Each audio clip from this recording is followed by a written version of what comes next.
Motion passes. Next, I'd be looking for an approval of the minutes from the February 21st, 2023 Board of Education meeting. I'll make a motion. Got motion by Jen, second by Andy. All in favor? And I'm abstaining. Abstentions, Roger. Motion passes. Next, do we have any correspondence? There's two notes. Laura and I want to thank you for the beautiful box of fruit and cheeses. We were so surprised to receive it. We cannot express how much your love and support has helped us in these difficult times. Thank you, Sue and Nora, Lotus Receptionist. Then Heather, Matt, and Matt. Thanks for hosting our PLC school visit. We learned a lot. Also, thank you for the gracious breakfast and lunch of Chrissy Cooper, Kimberly Bissett, and Liz Wilson. Matt, could you just briefly explain what that's all about? Yeah, so with our school being PLC, we've had several districts around the country actually reach out to us and kind of visit us. And so we've had a request from Indiana University. Indiana. That's how I say Indiana. Indiana, and one school district sent 10 representatives representing 2 schools, an elementary school and middle school, us. And so they were able to attend several of our grade school meetings for that day to kind of see how our processes work. We had a Q&A session for the building, lots of great questions, lots of great learning. They're very aesthetic and enjoyed their visit. She wanted so much more after they said, hey, we saw this and you can try this for us. Really cool. Any audience comments? Either in person or anybody virtually? Nothing. Going once, going twice. Okay, we're moving on. All right. So Heather's and the board's one of their favorite parts of the meeting. The accounts payable.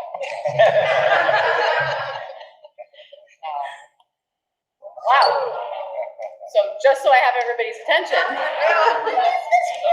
I know, Ruby, I don't know what it was. We have the absolute joy every month of getting to recognize amazing students, current and former, who have done fantastic things in the district. So this evening, we have some pre-K students, some 4th graders, and some Stanton students who just accomplished big things, and we have an alumnus back to share some things with us tonight. So with that, Mr. Peters, would you kick us off? As already mentioned, we have our youngest learners being recognized tonight. That's always exciting. And then also a couple specials. We have our library and student and the season reviews. Turn it over to pre-K first. Everybody wants to start us off. You do? All right.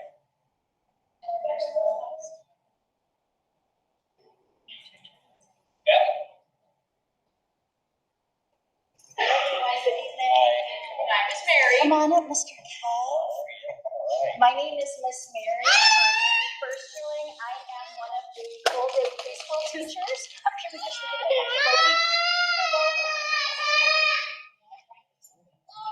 So when we got to pick one of our students, Kevin came to mind immediately, and I'm going to read to you some of the reasons why. And plus, you can see when this guy gets off the bus, he is rocking it. Should we read what I wrote about you? Are you ready? Okay. It says, Kevin began this year as a first-time preschooler, and he was not sure about this place at all. Remember that? You weren't so sure about it? Oh, now he gets off the bus smiling every day, and he always has a great hairdo to share with us. He relies heavily on our visual schedule to guide his day, which is something that we use for all of the kids. And for Kevin to be using it every day is so wonderful that he's following all of our rules, right? All right. He loves our calendar time every morning, and during breakfast, he will sneak over because he wants to make sure he knows exactly what the number is before we get there. He'll kind of tell me off to the side. I already know what it is, right? You always know the calendar number? All right.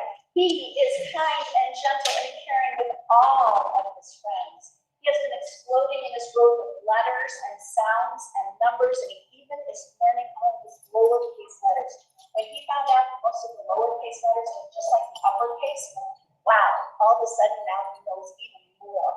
He can spell his name, K-E-V-I-N.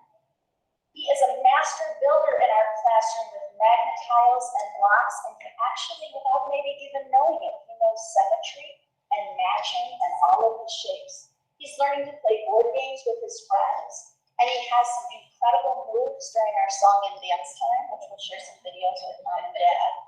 And Kevin gets the award of being the best napper in our class. So Kevin, we love you and we think you are awesome.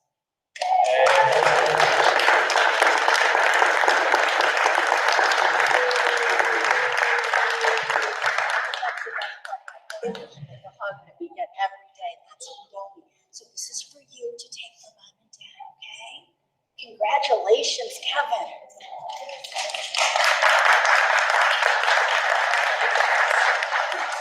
Gonna try and mess up here. When he got his letter, he came to me, said, I'm getting a trophy. Is that okay?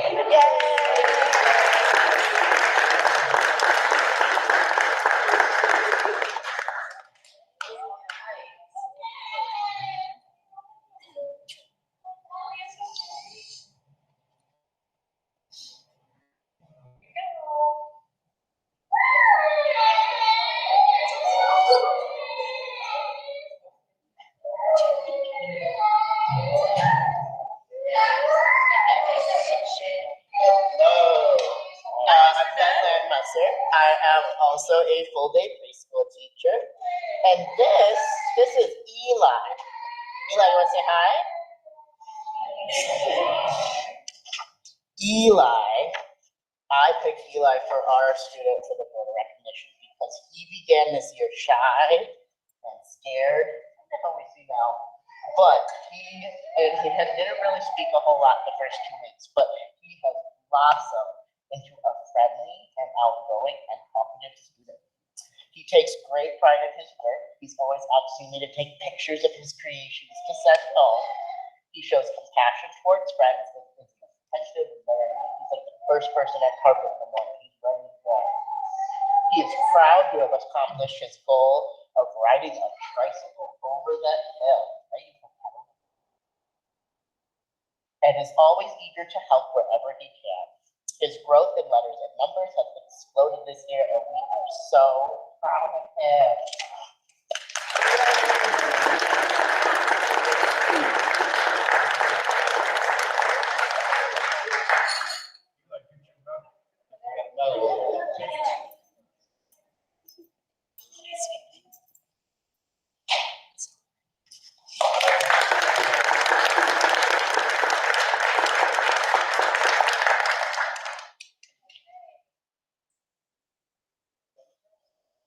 I am Miss Michelle, and this is Easton.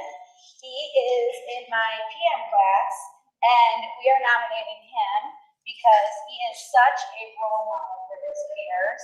He creates elaborate structures, so much detail, and he lets all the little guys play on it, even sometimes when it's a little hard to let them play. And he creates challenges for the class. He tried to see how many blocks would go in the truck. And our record, I think, was 38. But he had me take pictures so that the morning class could try to beat his challenge. And then the morning class had me show him in the PM, and then the PM wanted to beat the morning. And it was really fun how the two classes were able to connect. He's kind and patient with the younger classmates. He helps them whenever needed. He'll hold their hands out by the bus. He'll help them with their code or SIP. And his smile and quick-witted personality brightens our day. He keeps us laughing, don't you? Way to go, buddy.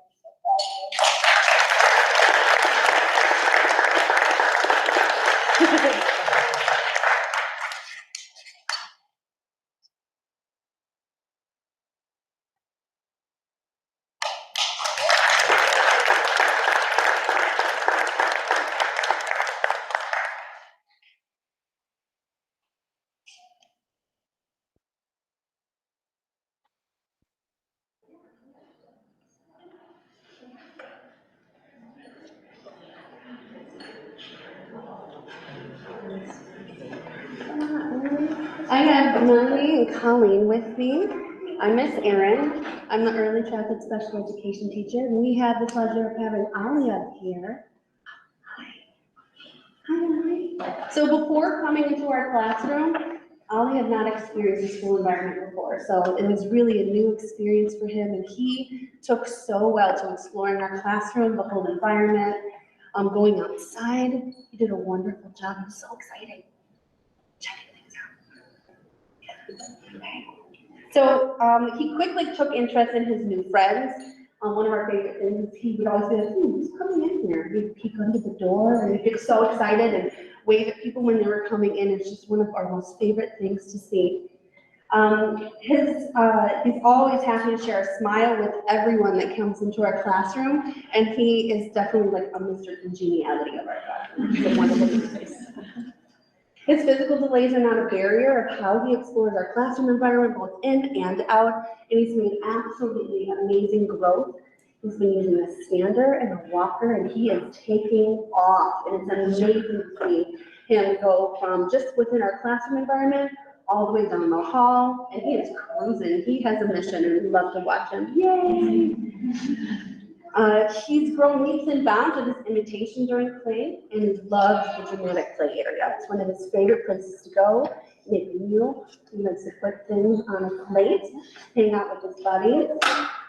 He stacks plates and cups and shared those meals, and he loves exploring the dolls, and he's the kindest, sweetest little doctor with the doctor's kit. This sweet boy is an absolute inspiration. We love, love, love having him, and we're so proud of his many areas of continued growth. Congratulations, Ollie.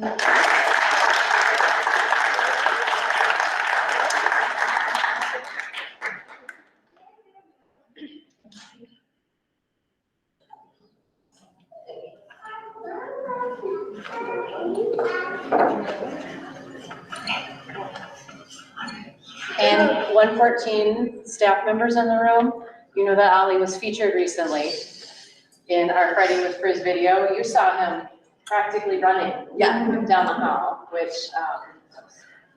I know I was a hot mess. I know. So, Not many dry eyes with things like that. many dry eyes. Thank you so much.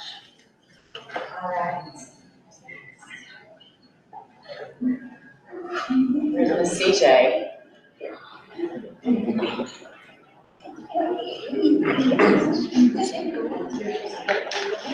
I'm Mrs. CJ, I'm the music teacher, and I am recognizing Miss Ruby Gonzalez.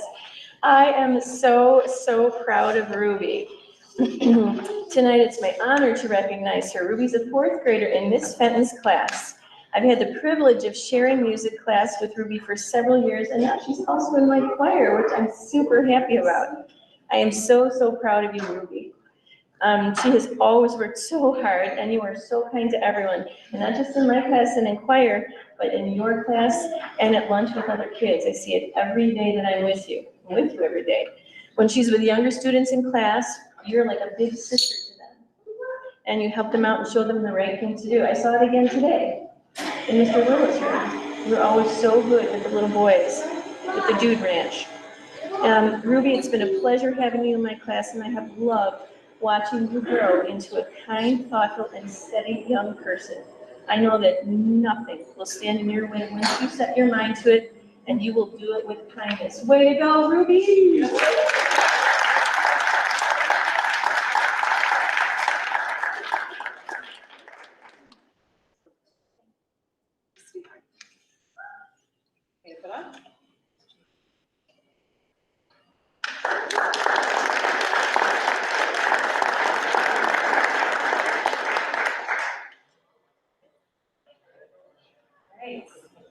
Come on up, my friend. Woo!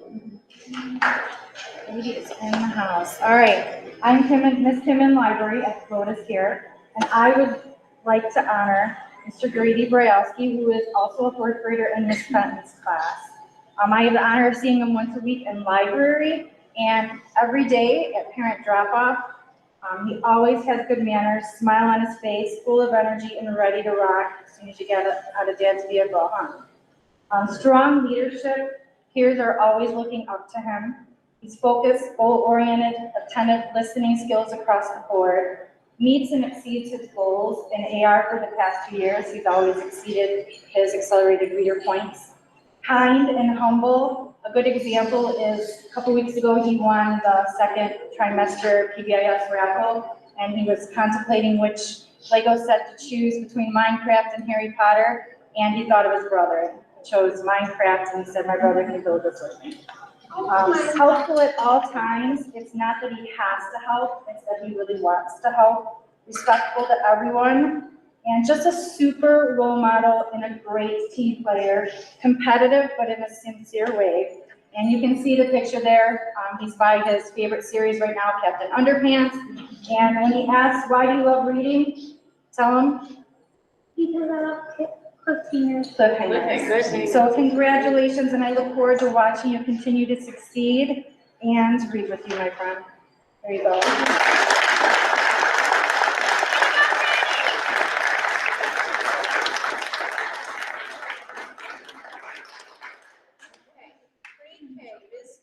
CJ, I think we're set. Mr. Peters, Ms. Hudson, is there anybody else from Lotus this evening? All right, then Mr. Sepsic, we'll turn it over to you. We're going to recognize the three state qualifying wrestlers. So I picked 3 coaches and 2 wrestlers. Donald? Okay. So we have assistant coach Resnick, assistant coach Bailey, and head coach Carvel. And they're 2 of their 3 state qualifying wrestlers.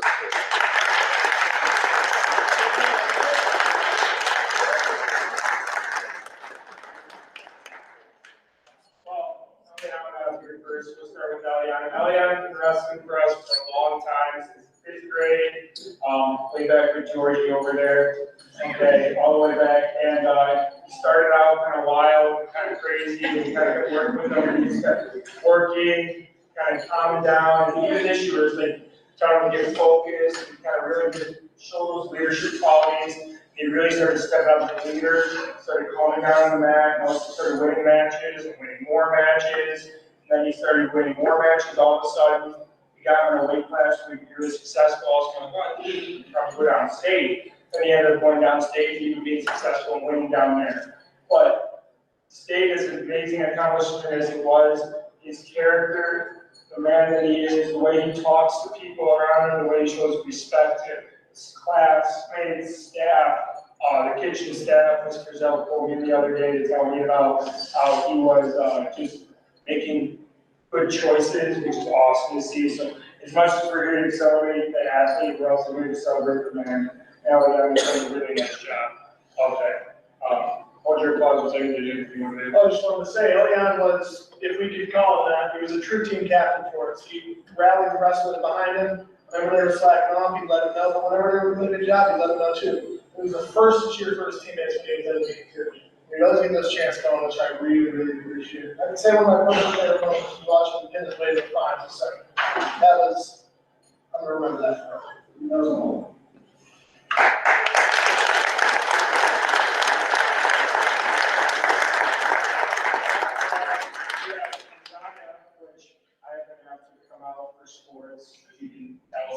And he finally, after 4 years bothering him, or encouraging him, I should say, he finally came out for us. He's also track, which we're really excited about too. And he had a great year. He actually started out kind of fighting for a varsity spot, kind of trading back and forth with someone. In the second half of the season, really kind of just started clicking with him, started putting up the time, started getting serious, started getting really focused, listening, asking a lot of questions, getting better and better. Ended up getting that varsity spot, and like that half of the season, they could have pushed all the way down the state and showed a lot of real success. And this is his first year wrestling, so it takes quite a lot. And the heavyweight weight class is quite intense. It's very weights and speeds and techniques. So to have all that poured out of his first year and to come from being second string to varsity to stay all in one season while still being respectful and still being a great teammate was quite an accomplishment.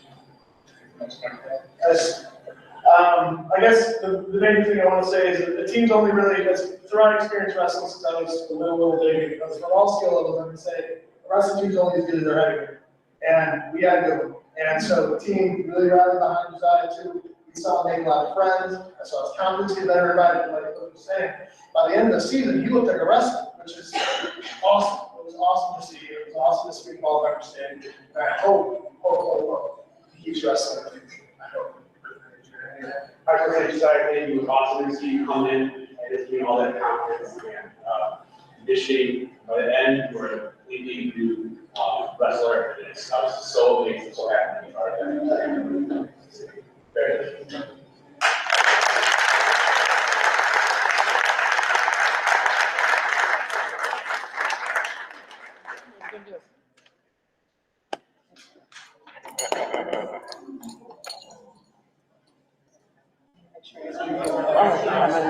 Listen, let me get. Next week is Don's not, grandma's on. Is she on? Yeah, I think so.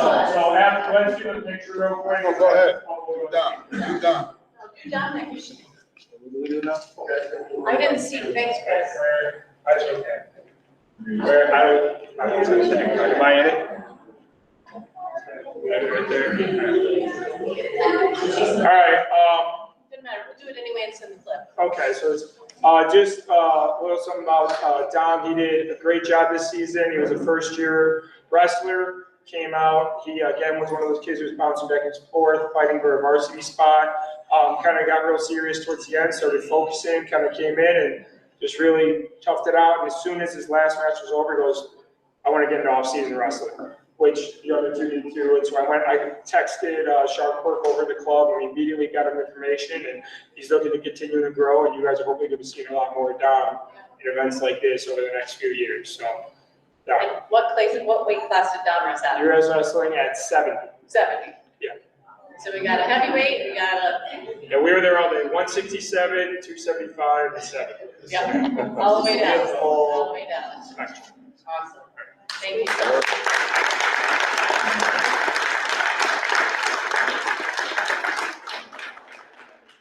And it goes without saying that no sport happens without its coaches. So thank you for giving blood, like literally, wrestling, sweat and tears for our wrestlers. Our wrestling team has boys and girls on it, which is awesome. That doesn't happen everywhere. So thank you for making that an equal participation opportunity for anybody at Stanton School who wants to wrestle. Thanks, guys.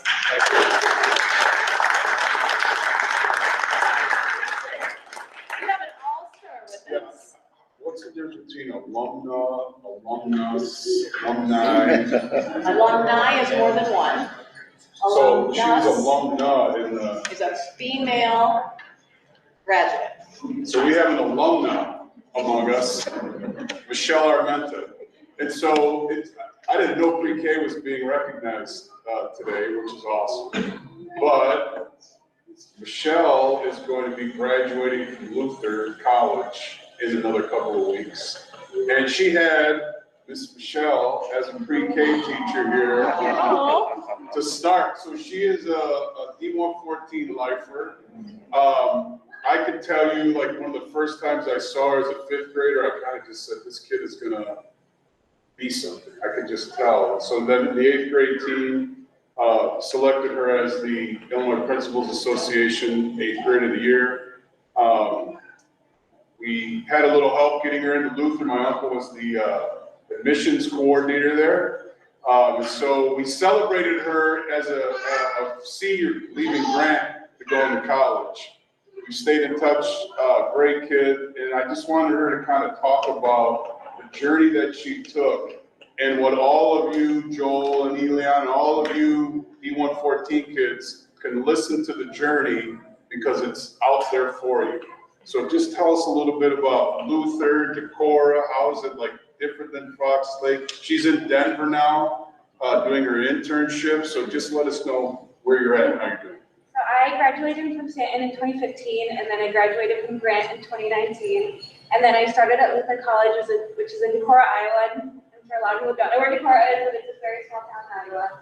It's been an amazing college and an amazing experience overall. I'm a social work major, and I'm currently doing my practicum, which is 425 hours, and I've decided to do that out in Colorado. So I'm on my spring break right now, and I have 3 weeks left afterwards, but I'm working at a clinic that works with a majority of the Hispanic population, and we work with the majority of the people who don't have insurance. So you pay based on your income, which is really cool that we're able to help a great population. I work with case management to find resources for individuals, and then another couple days I'm shadowing therapies, which is really cool. And my next couple goals are to get my master's in social work and specifically get my clinical license to hopefully be doing individual therapy with a focus in trauma. This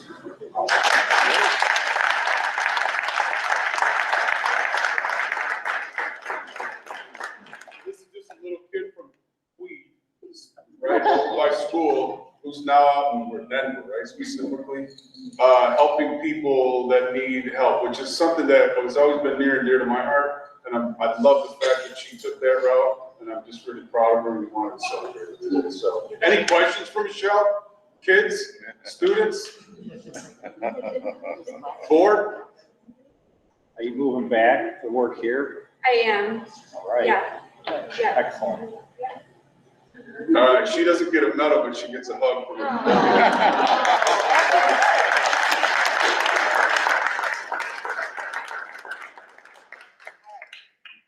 I'm telling you, if you didn't well up at some point during that, oh. Thank you, everybody who just made that recognition happen. Thank you, family members who are here to celebrate your kids with us. And my goodness, thank you for sharing them with us every day. Your kids are why we do this, so thank you. I need a break before I go to accounts payable, because that was just amazing. I think we got kids in the room that needs cookies for sure, right? Yeah. Well, yeah.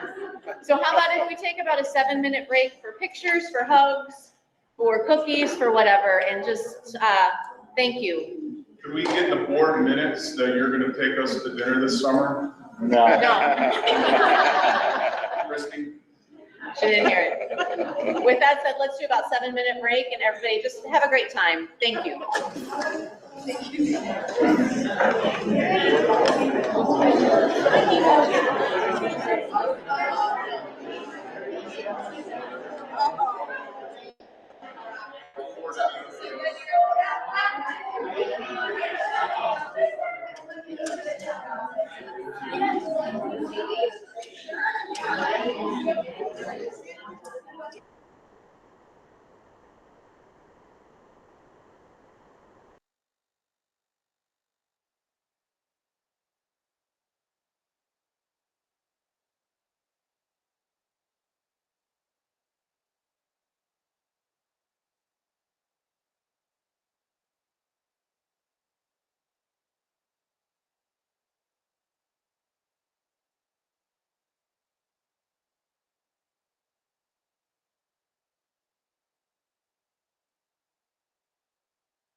Here we go.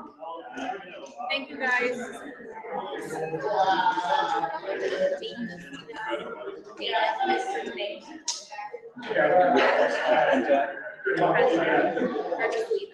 Oh, I do that, right.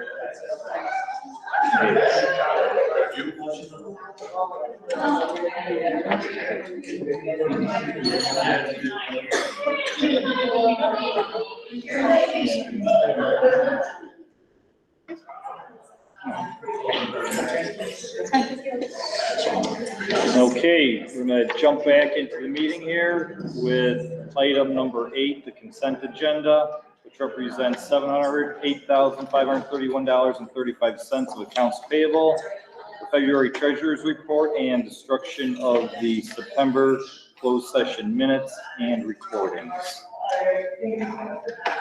I make a motion. Motion by Roger, second by Jen. Please pull the board. Mr. Smith? Yes. Mrs. O'Grady? Yes. Mr. Ryan? Yes. Mr. Dabrowski? Yes. Mr. Hutchinson? Is chatting? Okay, motion right. passes. With the board's permission, I'm going to ask that because we have a lot of staff members online and in person this evening, to be respectful of their time and schedules, if we could please move the winter academic benchmark data up in the agenda. Yep. And then proceed as the agenda is scheduled, if that's okay with everybody? Okay, Sounds good. fantastic. Let me bring up some slides. Again, we have updated slides at your places. We do a ton of data collection all year long. Right now, we'd like to talk with you about our winter benchmarks. So, just so everybody in the room and online can see the information as well.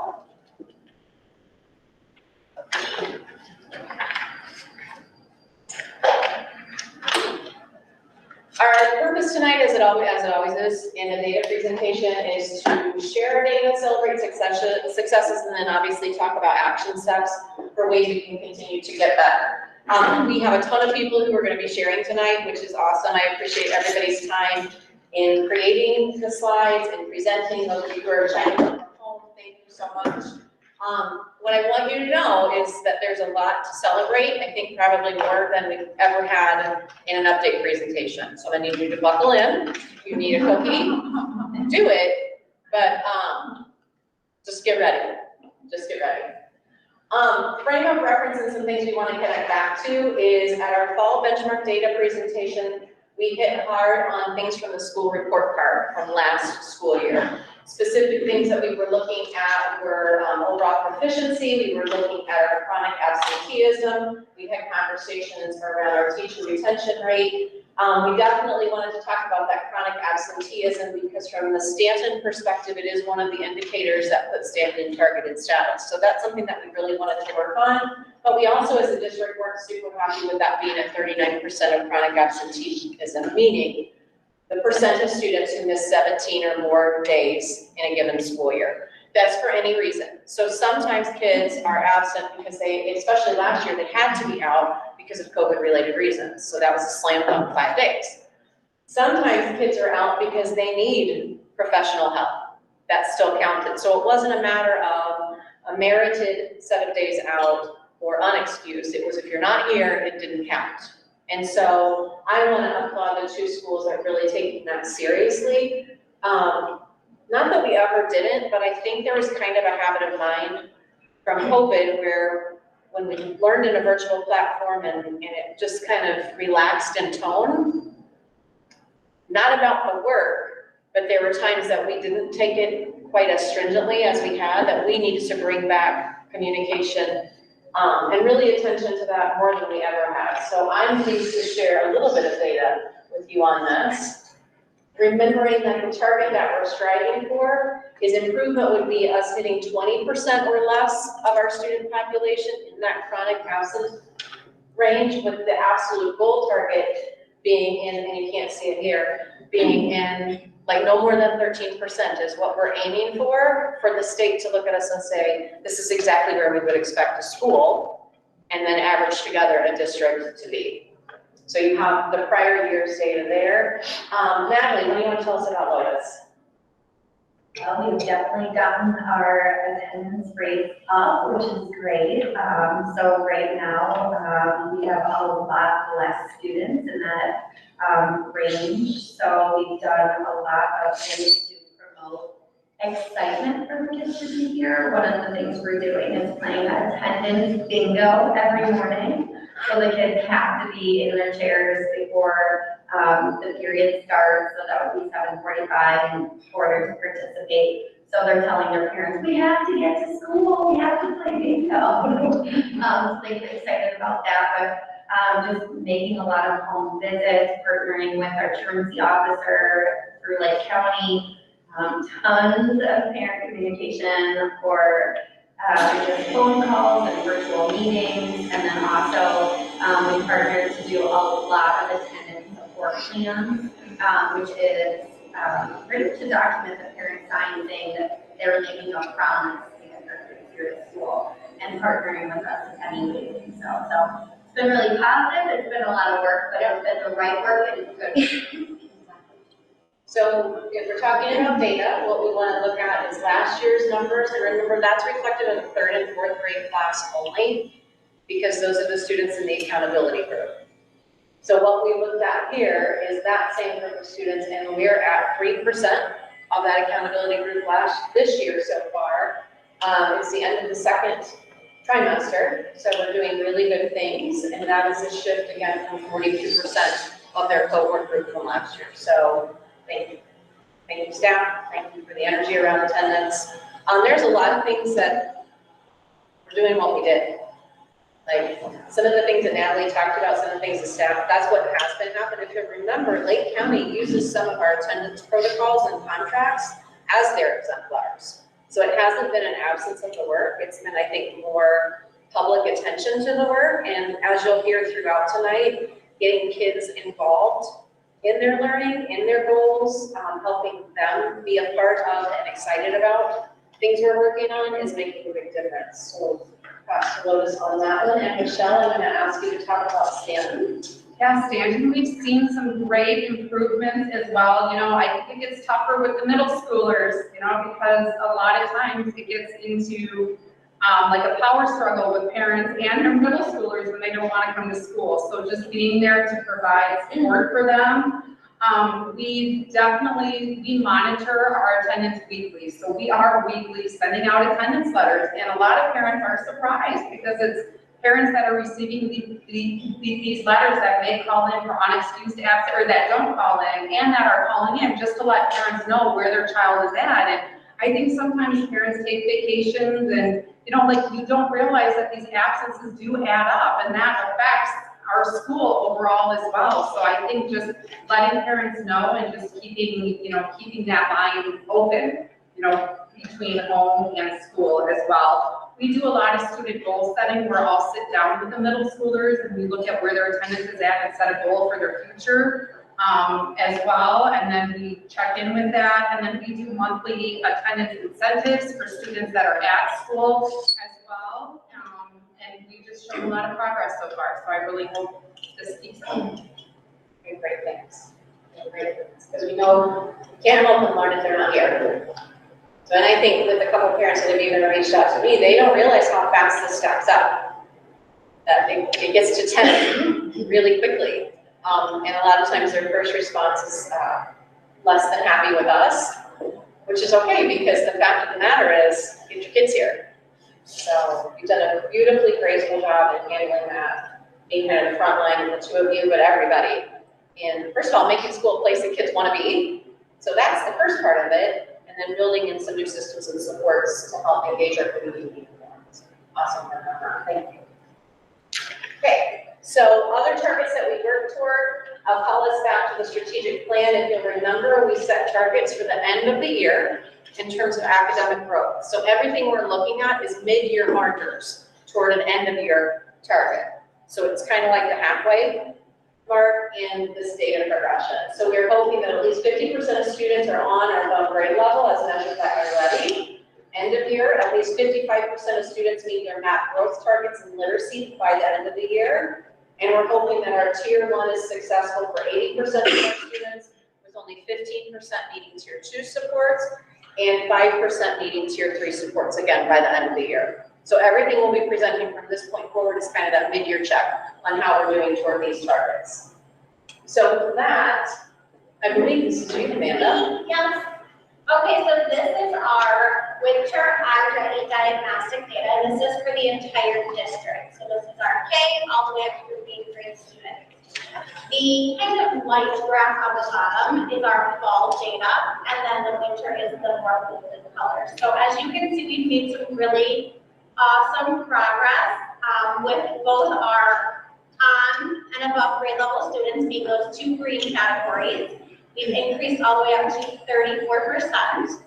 And then our red, which would be anywhere from 2 to 3 grade levels below, we saw some significant decreases, especially in the 3 or more grade levels below, that dropped by 50%. So some really awesome data there. And we kind of talked with all the teams as we did some data dives about what they attributed to those changes. And some of the things that were mentioned were small group testing for kiddos who are getting tier 3 support or who have a hard time struggling in a whole class environment. And so we ended up pulling small groups of kids to provide their testing to them in just a quieter, more calm environment. They also have been really, really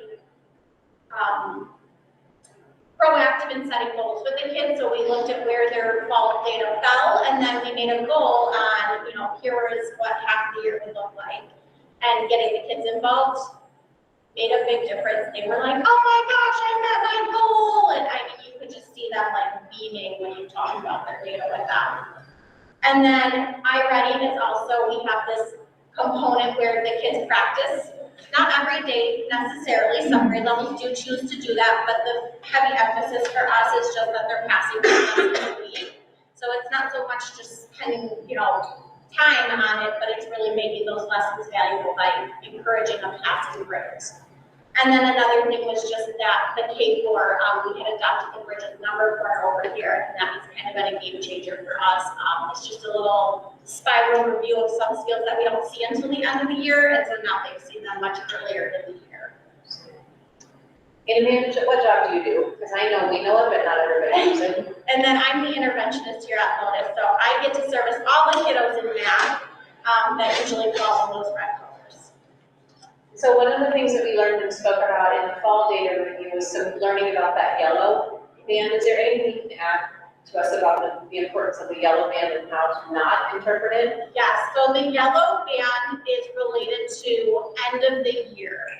So all of iReady's standards for testing hits on our end of year goals. So anybody that's in that yellow, we used to look at that as, oh my goodness, they're behind. That doesn't necessarily equate to that. It just means that we haven't necessarily got to that content yet, and so it's not expected to be mastered. Right. So is it safe to say that for the district, kids from here above are doing exactly what we want them to do or more? And these are the kids that we're still a lot concerned about. And that we're providing support for them. Correct. So that's a lot of kids in yellow and green, isn't it, Amanda? It surely is. Yeah, I'm just making sure. To speak a little bit to the goal setting too. The kids were coming back with their post-it, either on their shirts, on their forehead, like a badge note on them. It was awesome, and they were trying to keep them on all day. So if anybody says that doesn't, have an impact, it really, really does, and our teachers have done so much work around goal setting with the kids and making improvements. I have a student that comes down every day at the end of the day, and his favorite day is always iReady. He always tells me about the lesson he learned and what he did today, and then trying to think of games so we can incorporate it in class, so I love it. So that's the number one thing he talks about. And I think one of the coolest things on the subject of math that I heard this year was the third grade teachers coming to us, who piloted number corner last year, and they're like, you guys, our kids know how to multiply. We're like, yeah, they're like, but it's September, right? I'm like, I know, I'm like, they've been doing arrays since September of last year. Like, not more than 10, 15 minutes a day, but they already conceptually had the concept of multiplication, which helped them along. So I'm like, I can't wait to see how that folds forward for everybody. Okay, and then this is just a deeper dive into Lotus and Stanton individually. Just some things to note again is that rate increase in the green areas, and then also on that other side of the coin, that awesome decrease in the red zone. Like you can see the red striped in both sites. We were able to cut that by 50%. Which is amazing. Just some really awesome numbers. I know we have some team information to share. We do. So kindergarten wanted to share some things with us because they had truly outstanding data. So when you look at their data, we can't really see those red groups, but what we talk about is tiered rates. So we kind of talked about that 10% and below would be children who need tier 3 support. When we started the year with our kindergartners, we had only one kid that was in that tier 3 zone. And then we had 7 kids in the fall that fell between the 20th and the 11th. So a total of 8 kids that were at 20th and below. In the winter, we were able to take all of our kids out of the 10% and below, except for we have one moving kid. So we do have one kid under there, but they moved in right as we were taking this benchmarking. So we didn't get, we didn't get to see the growth that a student could have made. And then below the 20th, we had only 4 kids. So again, like huge increase. And some of the things that they, wanted to share with you guys that they saw as being really helpful in making that story come to life was the one-to-one Chromebooks. Originally, kindergarten used to have to go all the way upstairs to the computer lab to do their iReady time and to take the diagnostics, so it wasn't in the comfort of their classroom. It was hard to get up there because it takes a long time to travel from that end of the building all the way upstairs.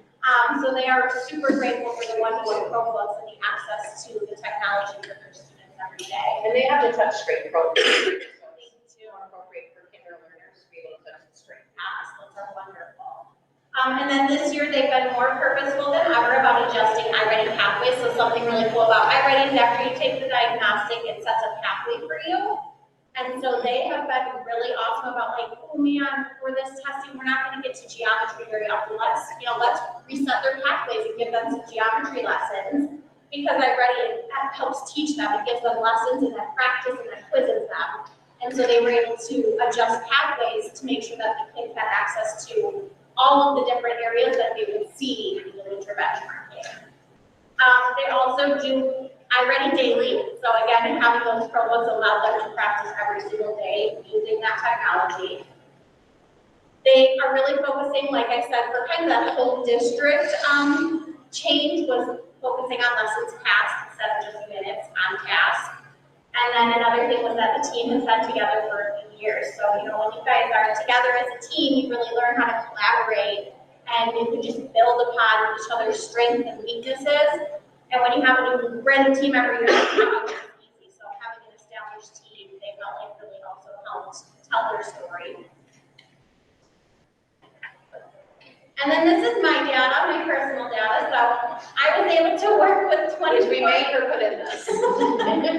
I was able to see 24 kiddos after the fall benchmark up until the winter benchmark across the whole K4 here on Lotus.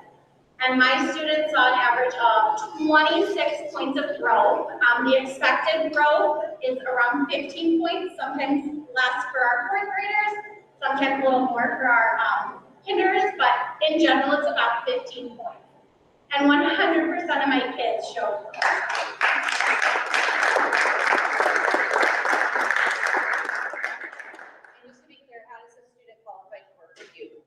So we look at our benchmark data and we look at those tiers, and then as a team we kind of collaborate around, what supports would best support the kid. So, it might have just been a bad testing day. So we're like, we don't really feel that this kid needs your support. And so it really is a full team effort to decide who gets that support. Michelle, tell us about Stanton. This is pretty amazing. On the other end, when students have their iReady path, we have 12 Stanton students that have completed their path. So they have finished all their lessons. They have shown proficiency. So this is the most we have ever had. We have never had 12 students before. We have had a couple of 8th graders here and there, but 12 students, that is pretty amazing that they have completed their whole entire path. So it gives the other students that are close something to look forward to, and there's 2 students that are at 10 lessons right now that are almost there. So that's pretty amazing. Pretty awesome. So I know Katie has some information to share. Katie, what job do you do? I'm a 5th grade teacher and this is my 4th year. Sorry, I was like, I thought I had quite a few years from here. Cool. So actually, like I said, I have been a 5th grade teacher for the last 4 years, and during those 4 years, the 5th grade team has broken up triplet time to do math iReady groups. So on top of them getting their on grade level content in math class, along with their iReady tasks that are super individualized, we get to see this view from all of our kids, and it breaks up math into 4 different domains. Numbers and operations, algebra, measurement data, and then geometry. So then when we look at it, the different domains are broken up, and then we all look and kind of group together the lowest domains so that they get extra practice in a small group focusing on that domain. So on the screen up here, I just took a screenshot. So some kids are scoring mid-5 in one area, but then they can also get a 4th grade in a different domain so that they are getting a little bit different areas of all the different math domains. Then, when you click a little bit further into their categories, Ready curriculum provides you the exact standards and skills that they can do, and they've shown mastery through that diagnostic, along with the next steps of what they need help with. So, nice to look at Brian for doing that this year. We just made new flex groups running this week. So, and then we take those, and then one more. In between the fall diagnostic and the winter diagnostic, 41 5th grade students have moved from their lowest domain completely up, so it's now no longer their lowest, which is pretty cool because we're meeting with them 4 to 3 times a week based off of it. And then 8 of the 5th grade students who are still same lowest domain still improved by either 1 or more grade levels. So it's pretty cool, and it's nice to see that it's worth the time. And Absolutely. This is taking a ton of time to put that together, right? Yeah, Yeah. it's been fun. And I would want to know too, Kitty, how many new members are there on the 5th grade team this year? There are 4 new members of the 5th grade team. Out of how many? 5.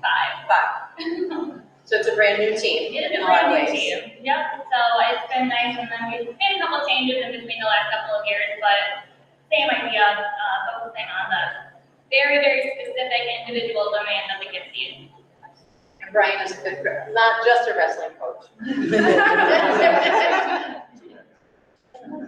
Thank you very much. All right, so when we take everything we know, smash it together, thank you for those vignettes of awesomeness. And we look at the year-end target, again, what we're aiming for at the end of the year is at least 50% of our students will be at or above their grade level. We're at 34% right now. Feeling very, very confident that as we continue these efforts, we'll hit that target. The next target then shifts us into ELA. So the measure that we use for that is NWEA math. I think I'll do a little bit of discussion on this one. So as with any data set, it's only as good as how it's organized, right? So you'll see when we're looking at map, we're looking at 3 color bands. So color band in green, we've got fall, winter, district at the top, loaded second, Stanton at the bottom is the proficiency. So the green indicates the number of students who are at grade level proficiency at that snapshot of time. The yellow would indicate students who are the 11th to the 25th percentile nationally. And then red indicates students who are in the 25th percentile or below.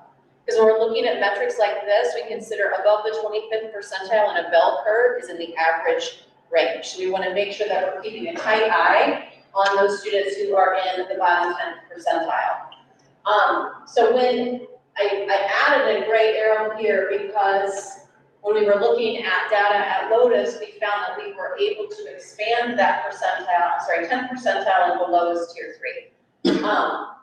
And anybody in tier 1, let me rephrase, start that whole part over. Anybody in the green, and you can see our metrics here, is the 26th percentile or higher nationally. So that's green, putting them in the average range in the national band. The yellow is 11th to the 25th percentile nationally, which means we need to be watching them because they're slightly below average.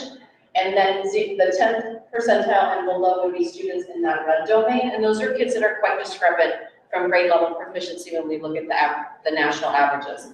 Lotus, because its numbers were so low in the 10th percentile or below, was able to extend and provide that tier 3, that really intensive 4+ more support up to the 15th percentile. And you can see those shifts that are happening for our students. So we have, again, a ton of growth to be seen here, but this I don't think is the best way to look at it. So we're gonna dig in a little bit on our map data here. I'm not even gonna talk about this part unless you want me to, Mo, to open it up to the second grade conversation. Okay, you want to open it up? Let me give it scale. Okay. So what we're looking at, again, the year-long target is that we have students meeting their year-long MAP growth target. So for each individual student, just like iReady gives them an individual path, we look not only at proficiency, so how are they doing compared to national norms, which was that first set of data, but also when you take MAP, it sets for you your personal growth target. So not only do we want proficiency, we want kids at or at least or above their growth target, because that's kind of our guarantee, is we want them to at least get as far as MAP says they're gonna go. Good growth for a whole year is having about 60% of your students hit that growth target, because they're aggressive. Excellent growth is having 80% of students in a cohort group hit their growth target at the end of the year. So we see fantastic growth happening. Again, one of the metrics that we look at is this conditional growth measure. And let's look at 4th grade, for example. A 0 on that measure means that kids are growing exactly as we'd expect them to grow. A number anywhere in the positive means they're blowing their growth target out of the water. A number that's in the negative would be a place that we really need to watch and look strategically at what's happening. So we have a little bit of both. But if you take a look at the 2nd grade data, we see that in the mid-year assessment, we have 63% of students who have already hit their year-end growth target. So they took this in what month? February, and hit a target that is normed for May, June. And everybody did great, but we wanted to call attention to 2nd grade because that's really extraordinary. And we don't want to just hear that it's extraordinary, but we want to know how that's happening. So I know that 2nd grade, I saw Emily on here, so if it's okay with the room, I'm going to go back to this view so that if Emily, we can see your face again. So I'm not sure how you guys want to share this information, but there's just such great stuff to share. And the slide that we have is this one. But more important than that is tell us the story of what's cooking at 2nd grade, because this isn't a new trend for you, right? No, it was kind of, and I don't think I realized it, I don't know if Emily did as well. And Natalie's not worried about it now, she's home with her baby, so, although she's probably watching. I bet she's in there somewhere. No, we did it last year too, which was really cool. And to see the growth again this year is amazing. So a couple of different things that I think were important to us. One, ARC has been instrumental. Having that consistent curriculum and having 2nd graders come in, being able to have exposure to writing in the same way. Like that consistent curriculum is just so incredible and important, and has made an amazing difference. This year, I mean, our kids came in, they have been able to sustain reading, they have been able to sustain writing, which takes a lot off our plate, especially with COVID, considering being in 2nd grade meant a lot of our kids in the past few years really didn't have fundamental school years. They didn't have a lot of kindergarten, they didn't have a lot of 1st grade. So I think that's one huge change. Emily, Natalie, and I have been together for 6 and 5 years now. So it has been amazing, and I know we've talked before, it's been amazing to start something from the ground and build it and just be able to keep going. So we're not backtracking, we're able to just kind of keep things moving in a direction that's not having to reteach a new member. And even with that being said, with Natalie being on maternity leave, having things so well established allowed us to take in Christine Spittler, and she's off and running. And she's been here since January, so part of this growth belongs to her as well. I think, yeah, that consistent curriculum, just the little things and constantly being able to sit down, talk as a team, talk about where are our strengths, where are our weaknesses, what can we do differently. We've made little tweaks like including a mentor sentence where we focus on grammar and structure when we feel necessary. Recently, we've been looking at UFly and trying to integrate more phonics lessons where we see necessary and spelling gaps. So I think between having a consistent team and a really solid, consistent curriculum coming forward has made a huge difference. Emily, anything you want to add here? I think the only thing I would want to add in addition to what Mo said was that, well, she touched on it a little bit with COVID and our kids starting their education in COVID. They really came in with little productive struggle. And that's something that, at least in my class in particular, we've really, really hit hard on, is letting them struggle a little bit before just helping them. And it's definitely made a huge difference. And just that we share kids a lot. So if Mo has a group that is working on a certain skill that I have a kid in my room who needs that, she'll take that kid, and then vice versa. So we share the kids to help work on the specific skills so that they're getting what they need. Yeah, we always talk about as a staff, our kids, not my kids. And I think truly living that makes a huge difference. Like they're in one of our rooms, but any one of our 60 kids will come up to any one of us with hugs and know who you are, and that makes a huge difference too. Yeah, something to highlight about second grade, they probably won't highlight for themselves, is when we sit in our SST meetings, deciding targeted interventions for kids, I'll ask, well, when is it gonna start? It already started yesterday. So they've already made the plan and started implementing before we even get in there, which is amazing because you don't wait on the kids and you make sure that they get what they need when they need it. So much. And I will say, like, I've been around a long time, right?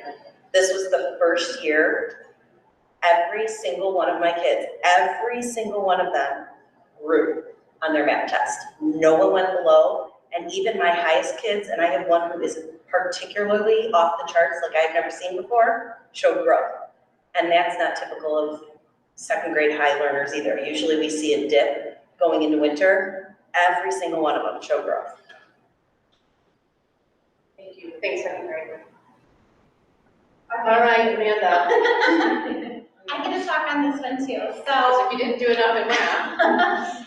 on top of interventions in math, I also get to help Heritage Board. Well, actually this year I've only supported fourth grade with their reading because we also have our two full-time reading team members, our reading recovery teachers.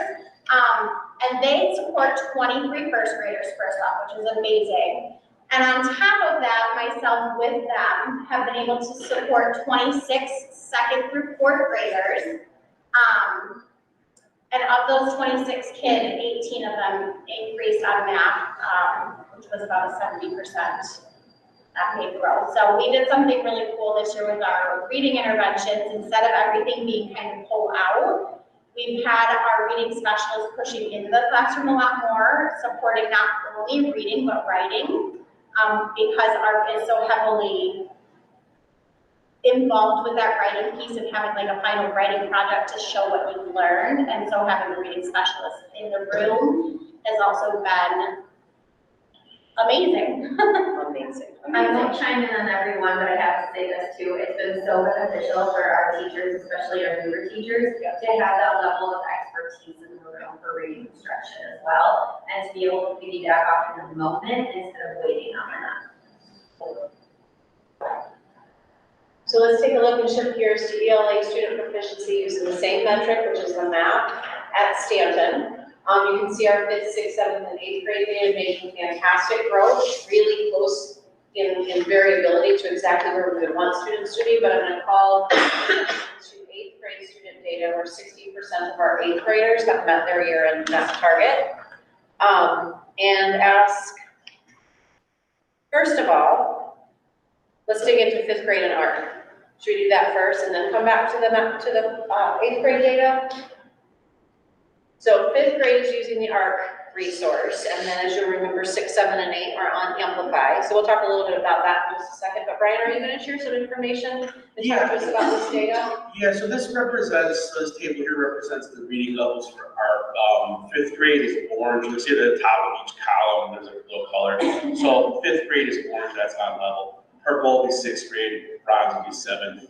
Going back the other way, black is 4th, white would be 3rd, red would be 2nd. So then you'll see below that, you'll see 2 rows. You'll see a top row and a 2nd row. The first row would be, is that from fall, Heather? I'm sorry. It's October. Okay, Yep. October. So that's where we were in October. That's that snapshot at that moment in time. And then our second diagnostic, you'll see we moved that to the right. What was important about that is you'll see we shifted our readers into, you'll see all the way to the right, the bronze. I think we have 5 readers in bronze. We moved a few into purple, and then our level in orange went up a little. But the important part was we go to the left, we're moving the children to that on-grade level. So we're starting to, by targeted approaches, early approach, we're able to spend time with them, assess these goals called power goals to really kind of hone in on what they're missing and start moving them in that direction. So it's a good program. We're getting used to it. The 5th grade team are new, like you said, but we really hope to see everyone keep moving to that right. Shoring up the bottom half. Over. And just because these are numbers that the whole audience can't see, in that fall measure, we have 30% of our 5th graders proficient or above based on that grade level text band, and we currently have 42. What I think is really interesting is to see where did that shift from. At risk in the fall was 20, and that number is now down to 9 of the percentage of the 5th graders, or number of the 5th graders. So we are seeing things click in the absolute right direction. So fantastic, and that's not an easy curriculum to implement. And the target moves. It's not like you're aiming for that same orange target and trying to get that target moves every quarter, so every January, whatever it is. Right. So it's a moving target, so that's awesome. So that's awesome. And something else to keep in mind is how long do you have for English language arts? We have a double block now, so we do have 90 minutes to incorporate reading and writing. Right, and the recommended time for full implementation of art is what? 120. So we're not giving kids the full time, and that's a challenge with the master schedule right now. So this growth is happening with 2/3 of the time. I think that's important to point out, because you are finding ways to bend over backwards to make that growth happen. That'd be great. Let's hear a little bit about Amplify. I'm going to go back to the screen. I think Nicole's here. Nicole is here, she's gonna jump in. Hi, Nicole Culbertson. Hi, I'm here. Nicole, what do you do? I teach 7th grade ELA at Stanton School. Okay, so I'm just going to talk a little bit of, Matt and I are going to trade off here, talk about Amplify a little bit. So we did have a training 2 weeks ago now, I think, with a person who is part of Amplify and also still a teacher. So that was really great. We have seen a lot of growth in the writing aspect because we've been pushing that and going along with showing that text evidence for their support. So we're so happy to see that. Matt, it's your turn. Send me the speaker notes, because I wasn't able to pull them off on my phone, so thank you, Nicole. Good work, Nicole. I'm an 8th grade teacher, ELA at Stanton, and we implemented Amplify this year. It was great to have a reading resource. Finally, we've been doing our own work, creating our own resources for years. So getting this chance to have a solid resource come in and follow it, it's been a challenge and a blessing, because, during the summer, they're like, oh, you can do this, and this, and without a class to actually teach that to, it's kind of hard to wrap your brain around it. So we've been working as we go as 6th, 7th, and 8th grade team to make sure that we're all talking, sharing data, what's working, what's not working.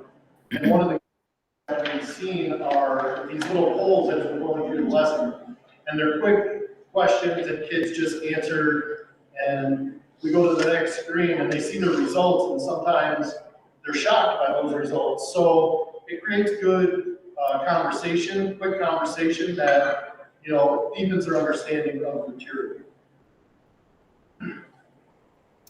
Yeah, what's going off with Matt on that is that with the quick conversation also can create debate topics for the students, which they are really getting them involved. And also that needs quick thinking for providing evidence and rehashing through the reading, that they're trying to be like coming up with good evidence instead of just something like, oh, I think this, or, you know, making stuff up or whatever. It's really nice to see that too. And the other thing going along with the writing part is that, so sure, they provide text evidence, which we've been working on for, you know, years and that sort of thing. But the other thing is, which the high school, you know, emphasizes that they need also, is that they have to not only provide the evidence, but then the reasoning as to why that evidence supports the answer. So that concentrating on the CER format, which is restating the question, providing the evidence, and then explaining why that evidence supports your answer. So we've been concentrating on that also. So like Matt said, it's a learning thing, but you know, it's been working out really well so far. Yeah, like Nicole said, we had training about 2 weeks ago with a teacher from the Detroit area who is also an Amplify representative, and she was very helpful in helping us move along in the lessons, because again, we don't have the allotted minutes that they want to see you have. So she's like, okay, this is something we can take out every so often, and it'll speed up your lesson a little bit without having kids miss a lot of the rigor and understanding that goes along in the lesson. So seeing those little tips from teachers who's using this program was helpful, and it's helping us in our discussions on Wednesdays move forward with our next lesson for the fourth quarter and discussions for next year. And Maddie, who's case manager at 7th and 8th grade, added in the chat, very accommodating, allows them to listen or read definitions to new words while you're reading. It's really important for our students who are entitled with all IEPs, but also kids who just struggle with the text and with the vocabulary. So thanks, Maddie, for adding that. Well, Matt, anything else you want to tell us about Amplify? Again, we're very grateful to have this program, and it seems to be working. So kids will say they don't enjoy it, but they're, you know, they're doing great things with it. So I think it's going well. Can I just add 2 things real quick? Sure. First, I just want to remind everybody that it came from the referendum that we passed a few years ago. Yeah. So good work on that. Money well spent. And then also the dedication, you know, like Michelle and I supervise athletic events. There's times where we're leaving after, and the teachers are still there working, especially Brian and Kathleen People, 2 first year. They're as dedicated of teachers as we've had. So, you know, you get a program, but unless you dig in on it, it doesn't matter. So they're really digging in on it. Absolutely. Yeah. So just to, and I know it's going to get really helpful, a recent celebration that we learned about. Now, I didn't, yeah. What? So our 8th grade students take the math test fall, winter, and spring, and this group of students is really motivated to push themselves to get into the higher levels of reading instruction over a grant. So in the fall, we had a pretty good percentage of our kids meet the honors benchmark, which is 228 on the map. Over the winter, we added 17 more students to that benchmark. So grand total, we have 51 students right now who are at that honors level English moving into Grant High School next year. So that is 51 of our students. 51%, I'm over sorry, half it's of the 38 eighth grade class. students, 51% of our students. Over half the eighth grade class is going to honors ELA.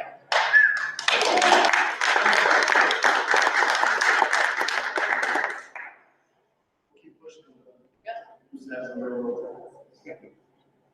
Michelle, do you want to talk a little bit about class? Yeah, so Sarah Roby teaches our sheltered ELA class, and we have 3 students currently in that class. And students qualify to be in that class by the access test. And the access test is given to those students to show English proficiency. So it's students that are significantly below where they need to be. And we have, this is the first year we've had a sheltered ELA class. And Sarah actually uses amplified intervention for these students. So their main goals are right there to work on English accuracy, oral fluency, and comprehension as well. While this group has a whole lot of growth still to make, you can see where they were. That second column there is the beginning of the year, their composite score, and the middle of the year. So they'll take it again at the end of the year. And then how many points growth they have made. So that's pretty amazing, and they're just doing so many wonderful things in there, and they're following along with Amplify as well, doing that intervention piece, which is really specific to what they need at this point. So when we come back and crunch everything together in regards to the 3 academic targets that are part of the strategic plan, again, 34% on the iReady target, 51% we're aiming for 55 for math student growth, and then you can see our winter iReady and winter math. Tier data, again, we're aiming for 80% of students successful in tier 1. In iReady, which again is math, we're at 71% right now, and ELA is 76%, and I'll allow you to read the rest of the chart. We are definitely moving in the right direction. You know, we color code everything so that the dashboard is clear for people to see. That's why it's yellow, because we're not there yet, but I think we can confidently say we're not red.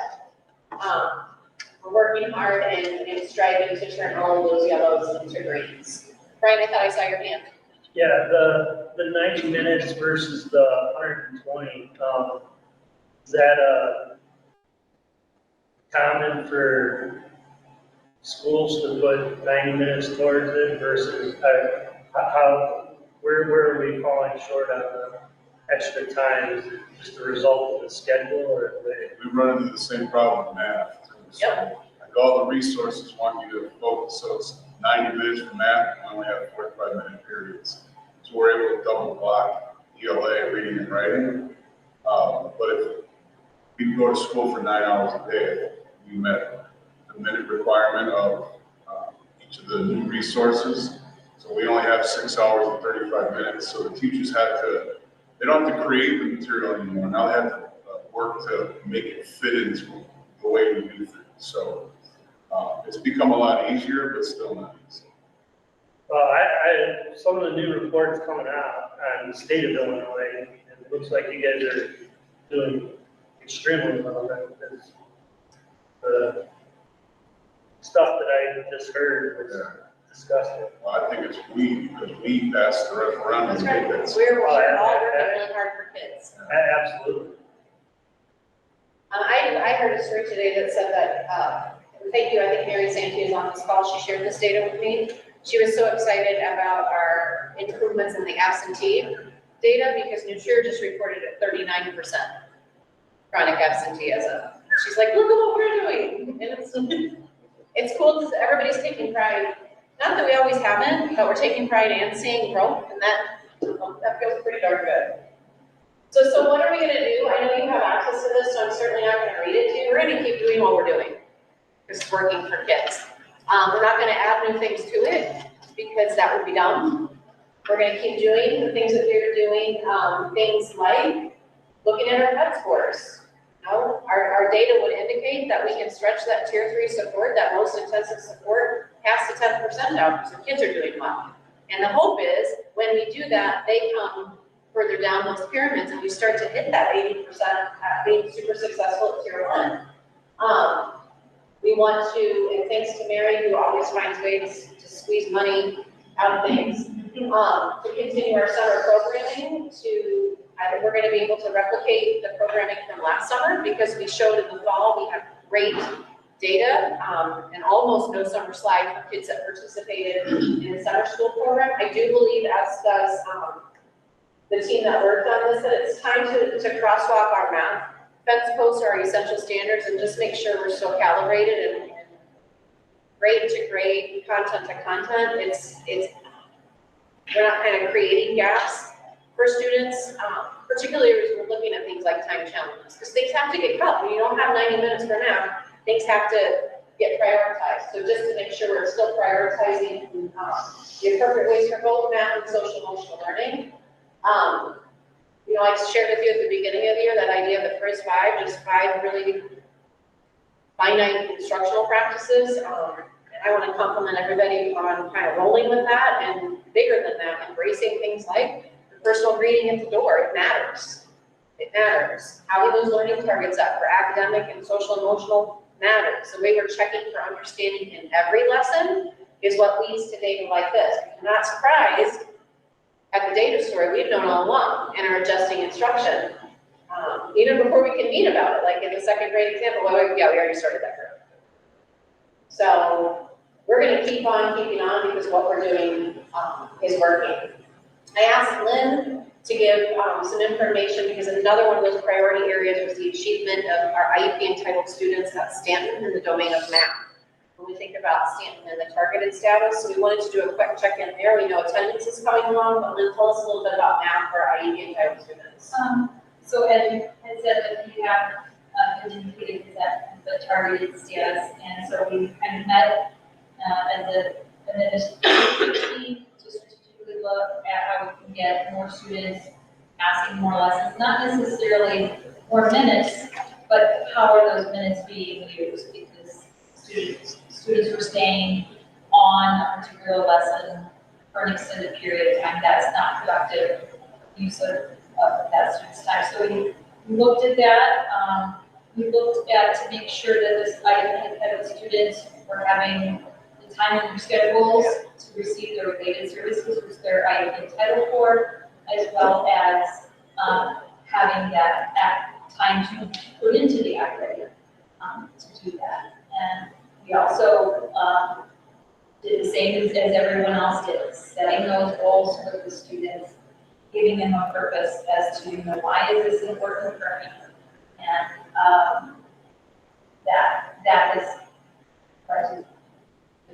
And I want to compliment the staff on this, because we really did need to go kid by kid, schedule by schedule to figure this out, because we're talking about students who, a lot of them have a robust number of services with things like social work, with occupational therapy, with speech language, with some tiered interventions, so their plate gets really full.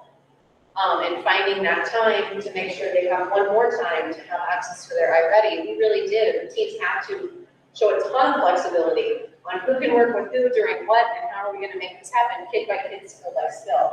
So when we did that, what are we seeing? So we saw that 32 students, stated students that were IEP entitled had their total growth, and the average growth that those students made was 102%. And 62% of the IEP entitled students met their typical growth. But their growth, they're still maybe below where we'd like them to see, below grade level, but they're still closing those gaps. We had in the fall, no students on or above grade level, and at winter, they said there were 5 or 10%.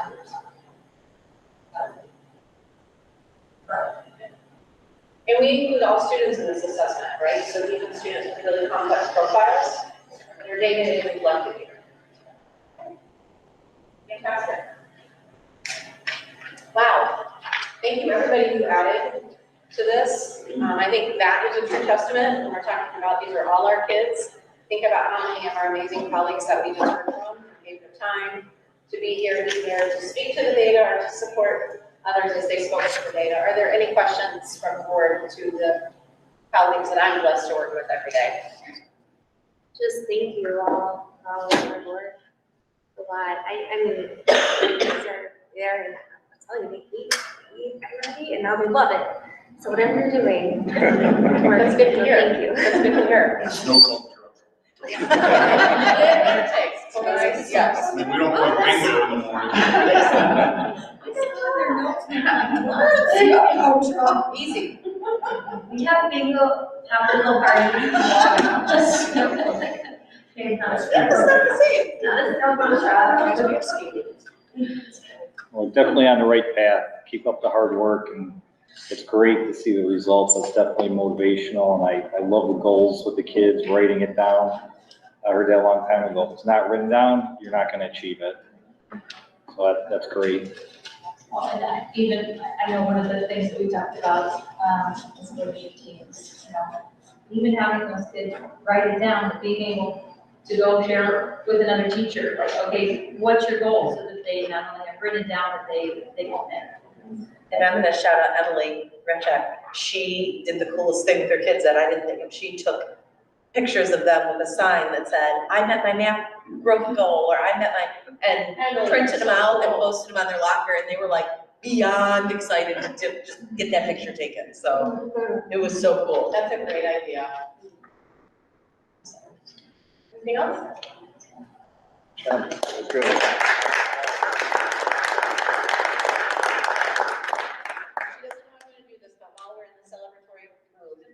Amber, you want to tell anything about a grant we just got? Yes, I applied for a bowling grant that had to do a presentation, and we actually earned. And what do you teach? I'm sorry. I teach elementary, PE, it stands for bonus. We just earned a $2,000 grant for bowling equipment, for the bowling lanes, 6 total lanes, 6 bowling balls, 6 weighted bowling balls, 6 sets of pins, which is a lot of pins, so it's 60 pins total, so over $2,000 of equipment. And then Lisa just applied for a grant as well, so thanks to Ms. Kim. She's gonna be teaching bike safety in the library, and so now we're raising, we have another $300 that we're getting for grants as well. And then we raised $8,000 for Pizza Our Challenge, so Matt gets 7 pies on Friday. And then we also raised $900 for a budget for PE, so we almost tripled our budget for PE just through grants and grant giving, so.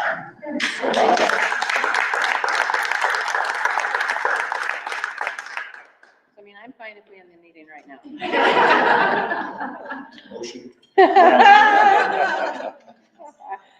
All right, thank you, everybody, for being here. Please know that if you need to head out, go. You got a gig to do tomorrow, so, I mean, you're welcome to stay, and we love you, but also don't feel like you have to, except for your divorce. All right, now I'm completely confused on where we are in the agenda, but I think it's the Mary Taylor Show. Number 9, yeah, finance. Okay. All right, we've got a couple of updates here. Spring break's coming upon us quickly, and we've got a list of items that we're gonna be doing. It's gonna be a busy spring break. Mainly we have performance services coming in to set those rooftop units at Stanton. It'll take them, they're gonna start on Saturday with a crane, providing that it's good weather. And I think their alternate is Monday if we don't have it. I should have come Friday after school. Yeah, Friday after school, but the crane's coming Saturday, yeah. And know that the parking lot will be closed that day, just to keep everybody away from the crane until they're complete. And then they'll go through hopefully Friday to finish up everything on the rooftop units. Jeff, while the crane is here, chimney, you lift somebody up there to put that top on the chimney that nobody wants to go up there to do. You want the birds flying in there? If it's still there, because it came off, right? Is it a cap? Yeah, I think it needs a cap, yeah. Nobody can get up there. I don't know if there's a way with this crane being handy. Just figure that's. Pop off. Yeah. Have you ever seen the birds flying that? It's like a fundraising thing where they get take you. It's kind of like you going up Bats on are a coming roof. out, birds are going in. I mean, if you give me a hard hat, I'll run the thing. No. Yes. Dress up in one of your outfits and we'll send you up there. Voice chat. That's about right. Next one, Bob. Tinkerbell outfits. Oh my God, that would be fantastic. Fine. Peter Pan. All right, we will check on that. We'll No have Peter Pan costume required, okay. a couple of different PSI employees on site every day. So the other thing is we'll have Lotus here, we're gonna have Westside Mechanical in to complete the winter maintenance checklist. They have a couple of motors to replace. And the chiller here is actually ready to roll, except for the weather. They need some good weather to start up. So when speaking with Bob, he suggested that we not do it over spring break because we're not supposed to be having, very good warm enough weather. So they're going to shoot for sometime in April and we'll watch the weather, and then him and Don will coordinate and see when we can get that started, get the air conditioning going. For more over at Stanton again, and I'm not quite sure that we talked about this, but the new handrail is going in place on that back staircase. So we're going to take the handrail off of the little ladder for people and off the wall, and then it's going to go right in the middle of the staircase. So Jack Frost will be out doing that as well during spring break.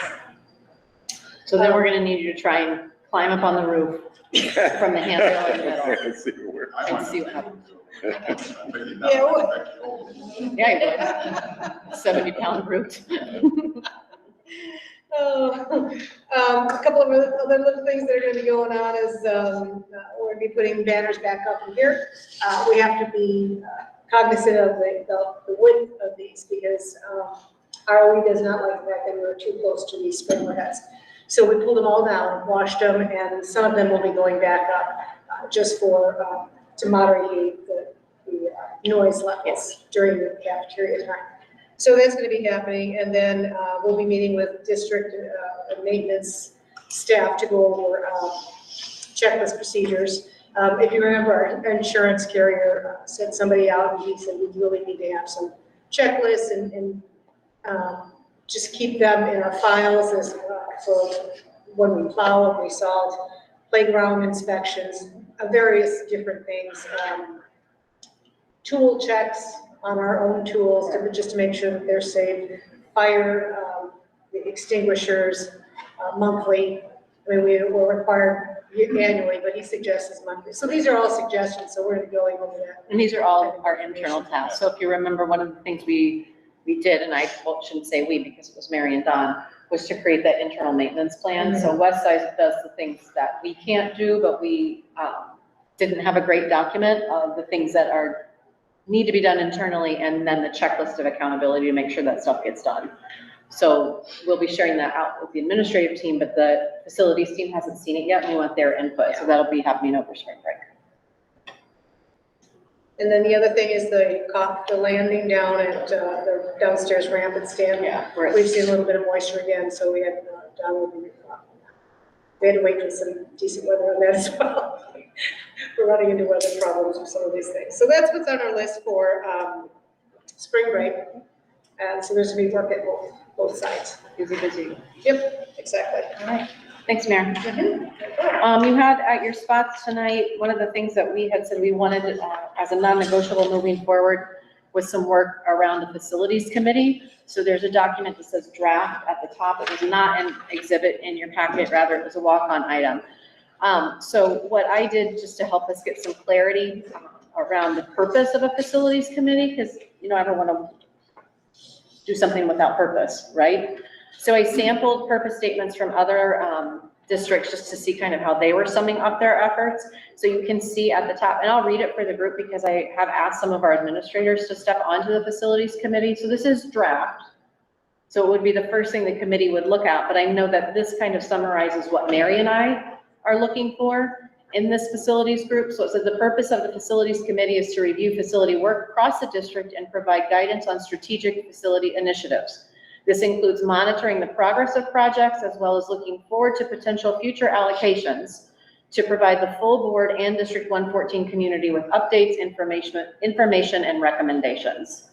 So a little bit of this committee would be working in the here and now and monitoring and giving updates. And then another piece would be kind of what we've tried to do as a full board, which has been at times at best clunky, is have a smaller group working in big facilities decisions to then bring expertise back to the whole board for consideration. So a non-purpose is cutting people out of the conversation, but a purpose is to be more informed and more efficient in how we're generating and using information. So I know that Ken had said that he would be willing to be a part of the committee. If this is the purpose, you still want to do it? Yeah. Okay. With the committee, we'll probably limit that to 2 board members. It would be limited to ideally. 2 because then you get to 3 and now you're in a meeting. Right. Danny wants to be on board. He's got a background in. Yep, I could reach out. Andy, I know that you aren't running for the board again, so that would take you off board selection, but we have policy that says with the board's direction, you can say committees are board committees only or extended to external membership as well. So Andy had said, well, I'll say, you say what you said. Yeah, I'd be willing to participate or just be a sounding board, whatever capacity, but obviously I recognize that this is a board decision and you folks need to understand that whatever decision you make now may set a precedent in the future. And while you may love and hate me all at once, you may not want to have others down the road. So it's up to you as a board to make that decision. And so what Andy and I sidebarred about via email, albeit, was kind of like in a trial, how you have an expert witness. Because I agree that it's precedent setting, and I would also say that some of what will happen in this committee would potentially have some borderline confidential information, particularly around finances and partnerships and potential contracts and that kind of thing. And while I certainly trust Andy, if we set a precedent and say that interested community members can be part of a board committee, that could create some complications in the future. This is not my decision. This is a board committee. I think there are great pros to Andy's expertise, obviously. But I think his point about precedent setting is also a wise one. So I would be looking for board input on that. And PS, I did just say Andy's not running for the board again, so we're mad at you about that. Yeah. So how You would, didn't even tell us, like, man. so for these committee members, they would be appointed by the board and excused by the board if needed? Could be. Policy is really vague around how it operates. Because the board has the right to establish, can have board members only, can be extended to community members. Past that, you kind of set your rules. Because I think there's gonna be, probably a good handful of community members that are gonna have some great experience. So and again, it's just a committee, they bring their recommendations. That is correct. The board's not required to do what the committee's recommendations are. Correct. What confidential information would be shared other than potential pricing, I suppose, or a hard time finding a conflict?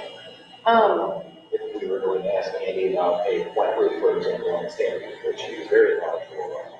And you could totally do that. I'm going to reflect back to some of the times that we needed to go into closed session on the Stanton Roof project. And without bringing information out, I'll just say that there was definitely confidential information that was a part of that process. And I hope no construction project goes like that one again, but. Because part of this committee, we're hoping, like the draft says, we're hoping that they're gonna monitor as it goes along, not just say, hey, you think you should do this and. That is correct. So part of that monitoring process is where it could get a little sticky. Right. And again, Thoughts? we're not gonna ask for people to do our jobs, but rather have people that can make the process a little bit more cohesive and a less, this person said this to Mary and me, and we tried to bring it back to you, and now we're springing back, which I think at times has kind of doubled the work and really slowed down the information chain, when if we had just been at the table to talk together and I think it could have gone smoother. So we have control of who's on the committee? I mean, we. Yeah, it's a board committee.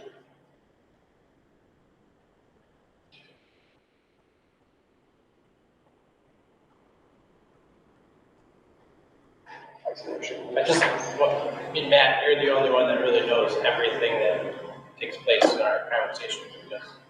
It's typically you, Heather, and Mary that I email.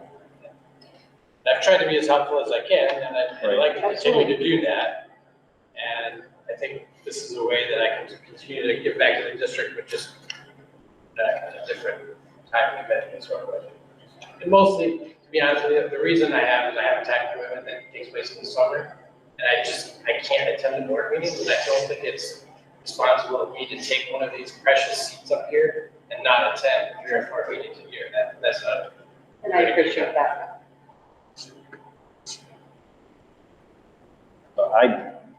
Because the board would have the power to appoint or unappoint people on the committee, I just think there's valuable resources out there besides the staff that we have on hand. So I would be open to a mixture. I'm open to it. Outside. I'm open to it. And depending on the project, there may be somebody out there that, oh, I know about roofing also, but I don't know about boilers and HVAC. I'm gonna step off the committee, or if they want to be part of it. So I think it can almost be fluid based on the project. Yeah, fluid, Jason. You can pull a temporary committee member in. Yep, based on the job. Okay, and I think that it's possible also to, just as we do in any collaborative team, set operating norms and say, this is, it's what's said in the meeting stays in the meeting and those kinds of things. And like I said, I think that, to your point, what are we really talking about? But when it does happen, I would want some sort of a way to say, okay, hold on. At this point, it's appropriate for board interaction only, which I think we could absolutely do. Yeah. Okay. What I think I would be concurrently a little bit concerned about is doing an open posting, say any community member interested. If you're talking about by field of expertise based on project, how would that work? So let's say you have your 2 appointed board members, and then you want to get input from. And then staff we're gonna have, volunteers for that. Yeah, I mean, I don't want to interview 50 different people. Right. It's just a I know a guy situation. Maybe you have your core committee are the internal people, and then the temporary fluid members are those with, but again, who do you ask? Well, it could be a combination of things. So like, think about when we have an open board seat to appoint. I certainly communicate that to everybody.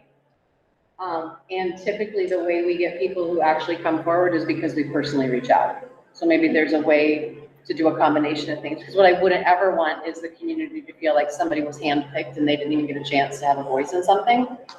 So maybe it's a combination of moves such as that.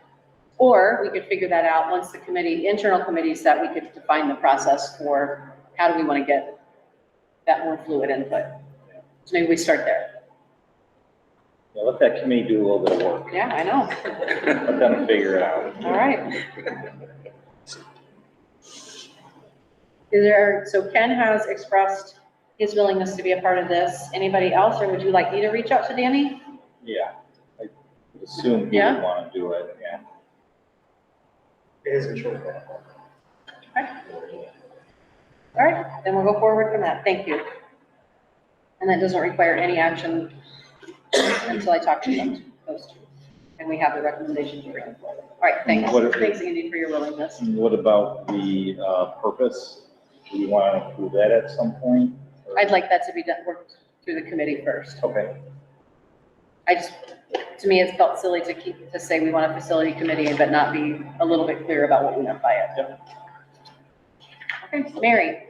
Okay, next we are talking about the amended contract for performance services.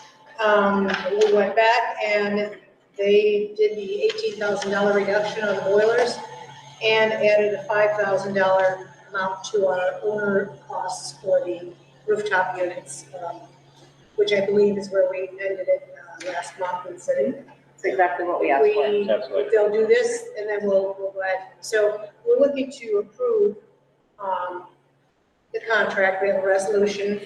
And in your packet is contract, scope of work, and guarantee.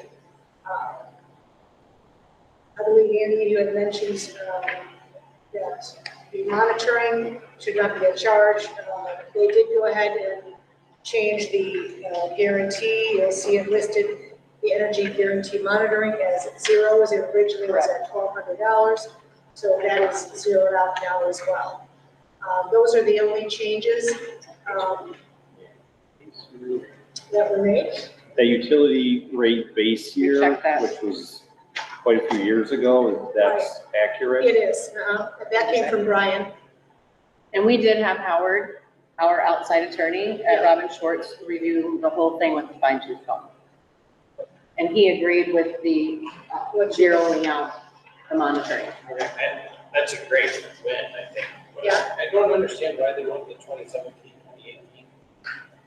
Period. When I posed the question, the answer that I got from Brian was, that's the rate we use, which is why we wanted Howard to review it. And Howard had no concerns about that. So I can't speak to the why of it, but. So, I apologize.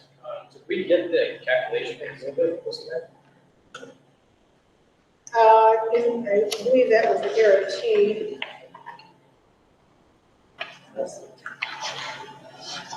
Calculation.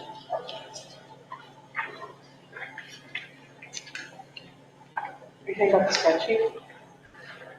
No, to calculate the guaranteed savings, there's like 3 components that go into the savings that they calculate. And only one of them is actually based on your energy consumption. It's got to be an energy consumption calculation that's done based on the actual natural gas or therms that you're using for the heat, based on degree heating days. So that way you can get that baseline established. Our actual dollars per therm or decatherm of natural gas varies depending on your utility rate. So you can't just go by dollars, and you can't just go by gas used, because I think we can all appreciate it. We have a very mild January, but a very cold February. Your gas bill almost different. So they do that based on degree days, and they base that on the degrees off of certain temperature. That's how you calculate your degree days. And a lot of times it's on your gas bill. They'll say like, you had 2,000 degree days for this, year or whatever. So there's got to be a formula there. And all I'm saying is, because we invested a lot of money in increasing the insulation of Stanton's roof, that if we're using our heating load or number of therms that we needed for a certain number of winter days from 2017, 2018, that's not capturing the energy efficiency that we've gained from the Stanton roof. And that's the only reason if we hadn't done the roof project, I wouldn't care, because it is what it is. But it's that calculation. I think there is a real benefit to that insulation we've added to the roof. And I would hope that, over time we get some real value and savings, because we're not losing heat on the roof anymore. Right? So you're looking for the formula that they're using for this guaranteed savings? Right, and I'd like them to use this last winter, even though it was mild, it doesn't really matter because it's based on degree heating days. So even if our gas consumption this year, you probably monitor that anyway, because you look at that based on when we're buying contracts for the gas. So you have an idea of what our average is, and this is above and below. So I think it would be a more responsible formula if they used this last winter's energy consumption based on degree days. Okay. To do the calculation for our energy savings to see if we're really getting that performance out of these new boilers like they've promised. And I have every reason to believe these are much more energy efficient boilers. They should have a better burner, all that jazz. So we should see some of those savings there. And it's just, that's why I bring up the year. That was a long explanation. I'm sorry, but that's back. On page 3, it talks about the energy savings, gas savings, other savings, and it's referring to a Schedule A. So I don't know if I'm missing that schedule.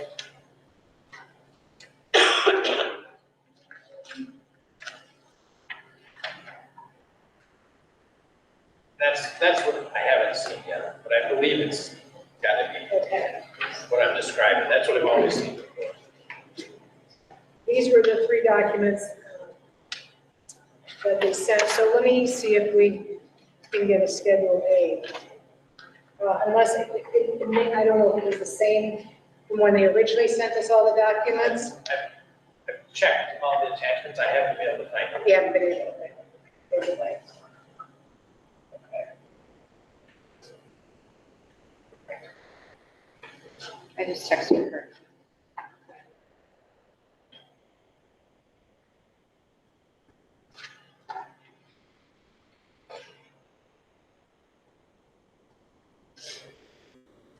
So if you look, there's a guaranteed operational savings amount, and then there's a guaranteed energy savings amount.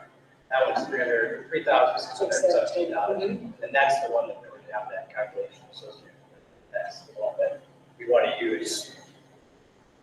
They did this last year, did yours. Yeah, we want to use performance of our building in its present state. And without knowing that calculation, by knowing that calculation, we can evaluate whether it's hitting these goals or not, and if it's not, they need to come back and tweak the equipment. I don't actually understand what happens if they have to make up the difference, or if we, something else, I don't, it's not clear to me what happens next. It's a guarantee, but it doesn't. Guaranteed that something will happen, one way or the other. So. Most of this is either pay a higher bill or you won't. Or the same. guaranteed it's going to be better than lower. As much as anything, I think it'll probably be better than that, and I would just. Then it's 3,900, right. Okay, so we'll have to get that Schedule A and see what it's calculated on.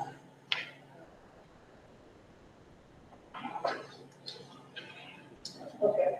But I don't know that should hold up. I was gonna say, it's not really affecting the scope of the project. At the 7 a.m. call next week. About the chimney? Let's get creative, Jeff. Yeah, Bob is very, very good at responding and anything we need, so. So, should we, approve the contract upon obtaining the Schedule A, and that meets what we're looking for?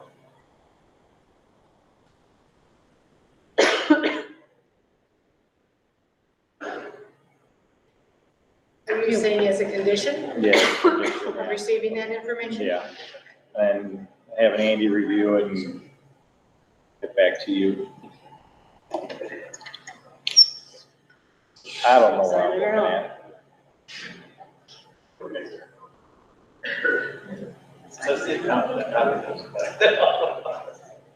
Well, we'll sign a contingent on that sign off. And review? Yeah. Okay. So we're, Okay. that. Upon receipt of Schedule A and On our. review and Review and approval. yeah. review and approval of Schedule A. And was board okay putting that on Andy?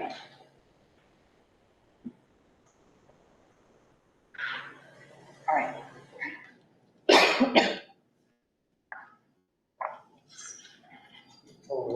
Do we approve it and then we wait? Okay, so Yeah. I'll make a Yeah. motion. Roger. So we have a motion by Roger, I'll second. second by Ken, and then we all have the proper motion, right?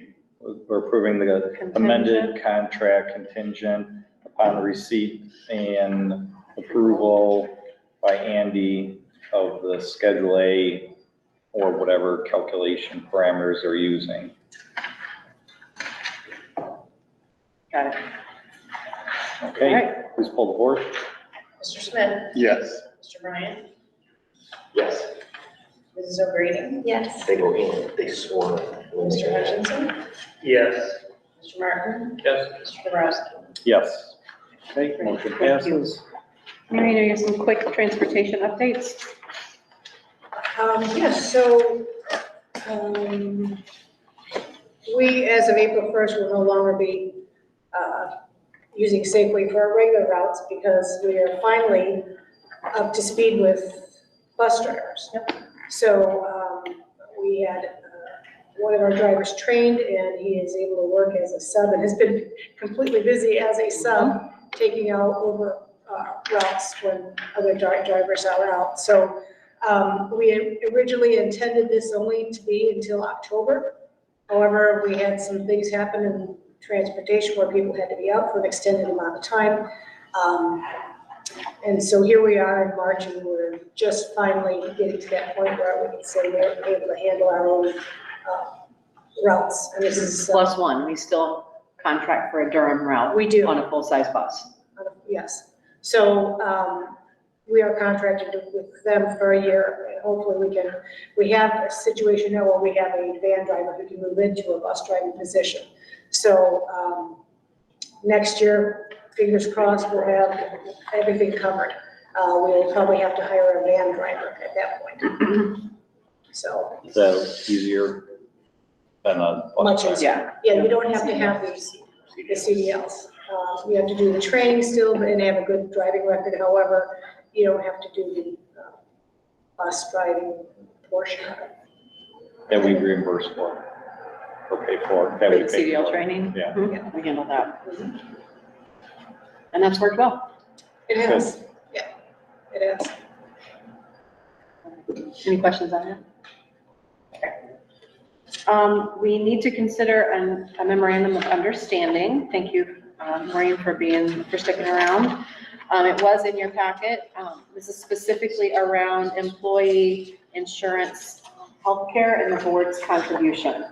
So, put simply, our collective bargaining agreement stipulates, as part of staff benefits, that the monthly board contribution varies between $464 up to $496 for employees who take the district's insurance. The problem that we face and have faced for the last 2 years, and last year we just kind of did an adjustment, but now we're at 2 years of the same thing, which is why Mo and I talked about. When you got 2 years of variance in a collective bargaining agreement, it's best practice to have an MOU to document what's going on. So thank you for partnering in this, Mo. Basically, to be in compliance with the Affordable Care Act, affordability is 9.2% of the federal poverty level. The maximum monthly affordable contribution for single coverage in the lowest cost plan would be $103.28. So to stop us having a penalty for offering non-affordable coverage, we need to increase that monthly board contribution as you see. So that varies from $544 to $576. When we do that, we hit the range. That keeps us in compliance with the Affordable Care Act. If we don't do this, then we'll be penalized because we don't have an affordable insurance option for our employees. Now, I do want to let the board know that rates are not yet finalized for next year, but you can hypothesize what's going to happen with them, right? They don't ever go down. And while they go up in a less dramatic fashion with our membership in NIHIP than they did before, when we would have huge swings and have to basically shop vendors every year, which was not at all good for the membership, and having to find new healthcare providers every other year. So when we look at total cost of this, if we base the figure on approximately 100 employees who access that benefit, total cost of the increase, well, the total cost for contribution would be $648,000. The increase above what it would have been for the contract is an additional $36,000. I notated for you here, just to document in the record, the scenario that took place for 22-23 to calibrate and make sure that we were able to provide affordable health care. So when you put those together for 22 through 24, it's a $96,000 additional contribution for those adjustments to remain in compliance with ACA. So that's basically what we're talking about doing. So a long-winded answer to remaining in compliance with the Affordable Care Act. So this goes on to say that this would expire at the end of 23-24.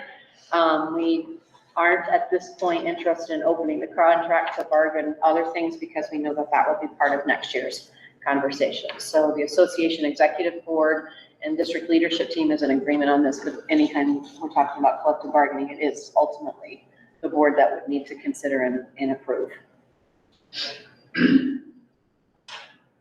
Other questions? What was the dollar amount on fines if you don't do it? I'd be a lot more concerned, well, fines, I would anticipate would be more than the elevated cost. And I think you send a really strong message culturally to your staff if you say you're not going to provide them affordable health care.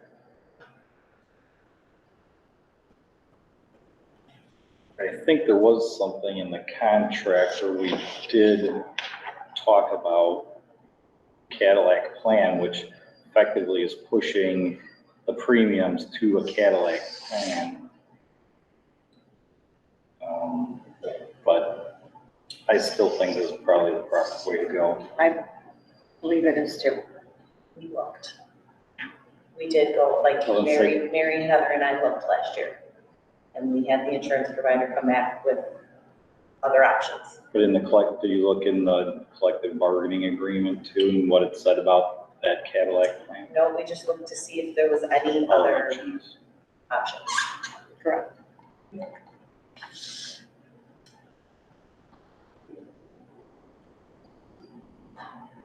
Schwarber just hit home run.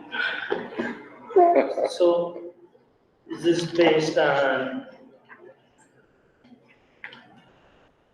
the dollar amount was based on a salary? There are two salary ranges. Okay.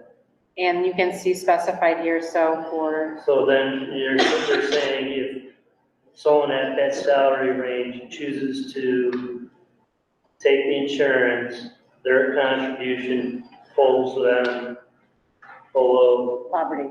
The poverty level. That is correct. Okay, so we just have to make the adjustment to get above that. Yeah, so that our staff to get insurance doesn't have to go into poverty status. And it could go either way. You could either do it by contribution or by bumping salary. Right, the money has to come from somewhere. And the HMO, that's the lowest plan. That's Correct. what we're going with to be That's in. what this is, to be in compliance, is the most affordable plan. Yes. And then 100 people, is that 100 people that it's currently affecting, or 100 people that are currently participating in? Well, you wouldn't increase the contribution only for the people that would hit poverty level. Because then you're essentially giving them a raise. Then you're giving them a raise and other people not. The 100's everybody that's in So in a plan, not in that plan. 100 current participants, roughly 100 participants of people taking the Insurance. between the two schools. Between the two schools across the five current plans?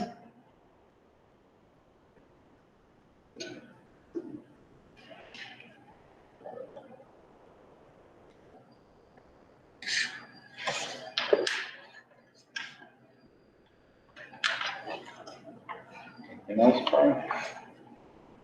I'll make a motion. I'll second. Got a motion by Andy and a second by Roger. Please pull the board. Mr. Martin? Yes. Mr. Smith? Yes. Mr. Ryan? Yes. Mr. Hutchinson? Yes. Mr. Bobrowski? Yes. Mrs. O'Brady? Yes. Okay, motion passes. Thank you. Okay, you have an amended personnel report for your review, with an additional letter, I believe, of resignation. Yes, thank you, Christy. There was a lot of action in the personnel packet this week. As has been our most current practice, we have not been going through person by person. If we're able to do that, there's a contract for consideration for a hire for an added position in the last staffing plan, but I would be open to an overall approval of the personnel report because the district does recommend everything within. So I'm looking for a motion. Continue the way we've been. Yep. Great. I'll make the motion. A second.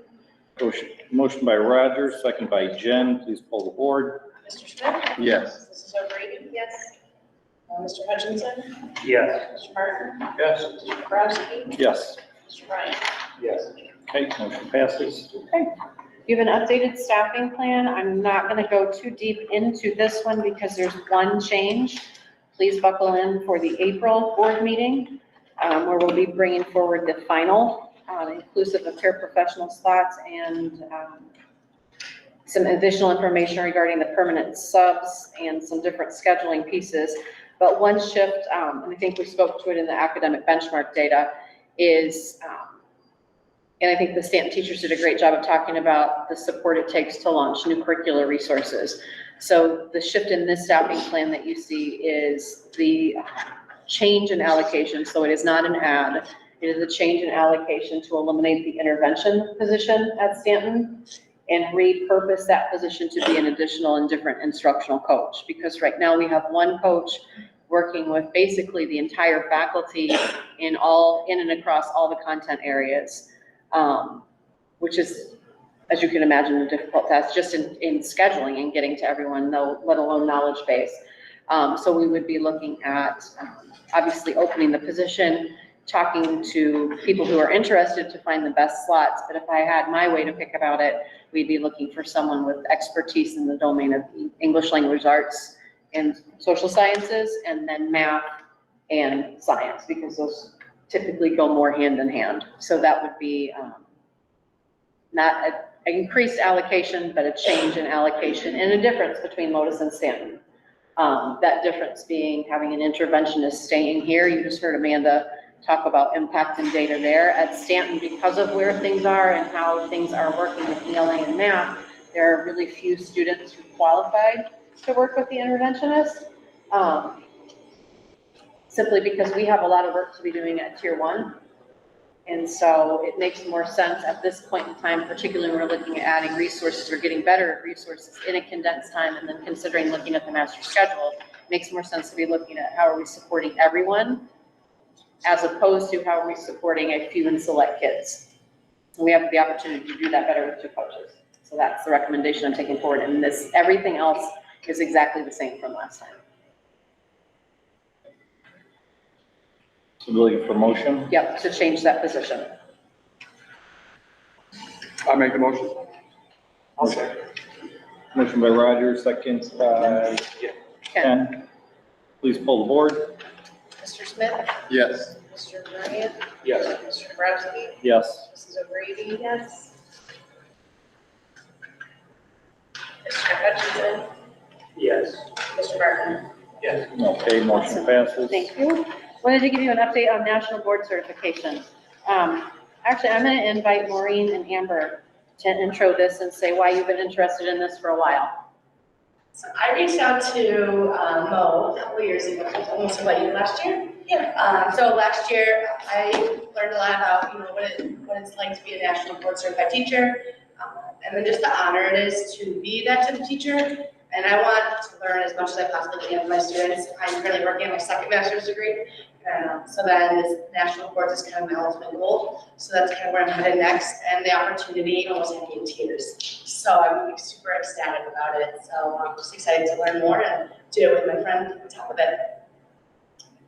Apparently your friend can't say no. No, I just think it's, in looking at what's the next step and how to, after 21 years, how to keep improving and keep up with the most recent and really take a look at my teaching and what's best for my kids and how can I continue to grow. This just seemed like a perfect opportunity. A great opportunity to student teach with a national board certified teacher, and to this day, still one of the most amazing women I ever met. So has always kind of been a goal of mine, and the opportunity has arisen and the time is right. So I'll leave that one to you. So this conversation happened about a year ago. Yeah. Where we talked about national board certification being something that we have no one represented with. There's no one in the district right now that is a nationally board certified teacher. And a different way to get really rich professional learning than going through your traditional coursework path to do so. National board certification is a high honor. It is nothing to laugh at in terms of the process. It's a 2-year program that's all dedicated around getting better at your specific craft. So when we think about retaining staff, when we think about recruiting staff, whenever we interview anyone, one of the questions when we turn it over for questions is one of them is always, what does your mentoring program look like? Which we have to slam dunk. The second is, how will I professionally grow? And a catch-22 in that for a lot of employees and across districts, but I think especially here, is we have great coursework reimbursement, but it's reimbursement. So it still has to be out of pocket first for us to then reimburse. And lots of people are working 2 jobs just to be able to work here. And so adding in coursework reimbursement and having to wait for that to come back can be a real barrier. So if we're looking for people to grow, we're looking for ways to set ourselves apart as a place you can come and get something different. National board certifications seem to make sense. So the original contemplation was, cool, who offers this? And then this thing happened where, I don't know, when I was so geeked out about this, it was really unfortunate. Somebody from Illinois State reached out to me. I have no idea how she got my contact, that was talking about the fact that the state of Illinois has basically an application where our staff could, if they met this deadline, get it for free, except for an application fee, which is cool-ish, because then everybody's kind of working on it, but they're working on it separately, doing their own thing, which we know based on the complexity of the process, the intensity of the process, and the fact that it's 2 years long, the actual completion rate is not high. People start it, but then it's splintered and doesn't a lot of times get finished. So this gal at Illinois State reached out and said, I've seen your name in some places. Would you be interested in considering to be a professional development school site for national boards? And I said, I don't know what that means. So as we talk further, it basically becomes our own hub program for our teachers. So we get our own coach to come in with our cohort of teachers to work on not just the national board standards, but aligned to what we say are strategic goals. So it personalizes the process. It creates a cohort of learners here where they're working on the work that we're doing anyway to get better at their craft. So then my head went nuts thinking about this being basically at home doing all the things we want to do with our staff, doing it together. And you know that anybody in a cohort program, their chances of actually finishing that cohort dramatically increase as opposed to doing things on your own. So we dug into it. She was very interested in us as a site. We were very interested in the prospect. The cost to the district to be a professional development site would be $6,700 a year. Which could easily and would logically come from any of our professional development grants, because we're professionally developing our staff in the work. So we put it out there just to see what would happen. You can have no more than 15 in a cohort because they want to keep it small. And we filled with 13 members in what, 72 hours? Yeah. Who have signed and are absolutely willing, well, how many are in the room? 3? Yeah, that want to be part of our founding cohort for this. Which really sets us apart from any other local district because nobody else offers this as a PD school site. Once we have graduates of the National Board Certification, our own staff can then become the coach that we use. So it's an opportunity to provide leadership for our teachers as they finish the program. It would be a creative way to think about additional and different compensation for staff above and beyond or different than coursework as an indicator, and I don't see a downside to it. So we have money in the title lines. We have required funds from IDEA, for example, that we must allocate to PD. We do have special educators that want to be a part of the cohort. So the money is there. I mean, we would obviously use it on other things, but I can't think of a better thing than investing in our people to get better at the craft, to keep them here, to tell the story of District 114. And when people say, well, what sets you apart? You can come here and get nationally board certified. And all you got to do is give your time. So. Will there be any contingency that any teachers that go through the program have to stay here for a certain amount of time? Like 10 years? So, I mean, here's the beautiful part that makes it different than coursework. One, the district is paying the mentor, but they're not paying for the coursework. Coursework is all paid by the state, subsidized through the state. So the whatever X amount of dollars it would have cost me to get my national boards, the state is taking care of. Okay. Yeah, compared to if I were to go to my coursework, we have a stipulation in the contract that says, okay, if we're gonna pay coursework for you, then we're going to expect you to pay back if you leave. Understood. Yeah. But if we're one of the only school districts in Lake County that can offer this, I don't want to use this as a revolving door for everybody either. How do we avoid that with this benefit? Well, I think that would be a great topic about this time next year, because nobody will be finished for 2 years. It's a 2-year commitment, so nobody gets anything out of it in the first year, other than great learning. And honestly, which is the most important part. And honestly, even sitting here thinking about joining another cohort, like the first cohort I did to get my master's. 1, 2, 3, Michelle Magnus. I think there's something to be said about going through the process, the program, doing it together in-house. We're still here. So I think there's so many benefits in being able to offer that to a young person and saying, I mean, hopefully Illinois will subsidize again. But here, we have this amazing opportunity. So I mean, I think it's definitely a selling point.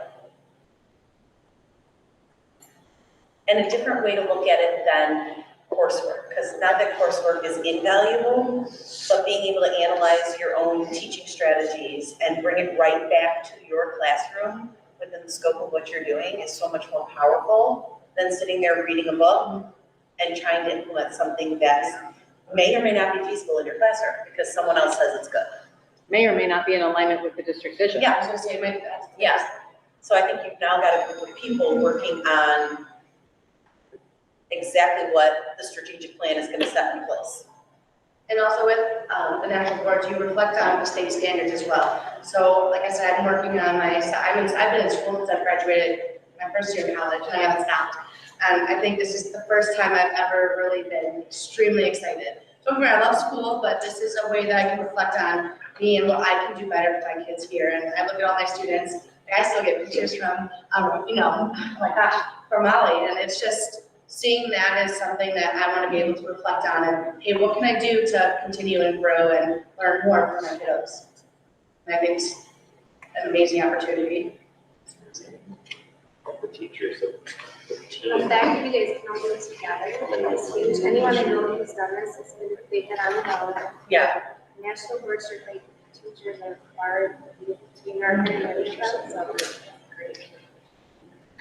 And again, I think that cohort experience is so powerful. Like, we all did our masters together 15 years ago.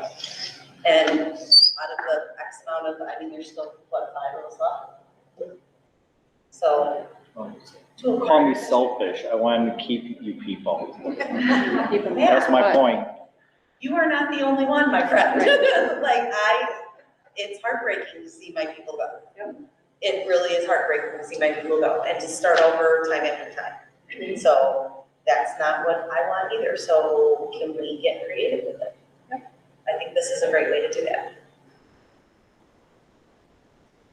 We're looking to be different. I think this will help us. So do we need to approve this? Nope. I'm Because just of the letting you cost? know. No. I just don't want to be doing something like this. Thanks, Brian. All right, and we'll keep you posted as that develops. Ken asked about the distribution of experience years of people who are participating, so I'll make sure that I get that information.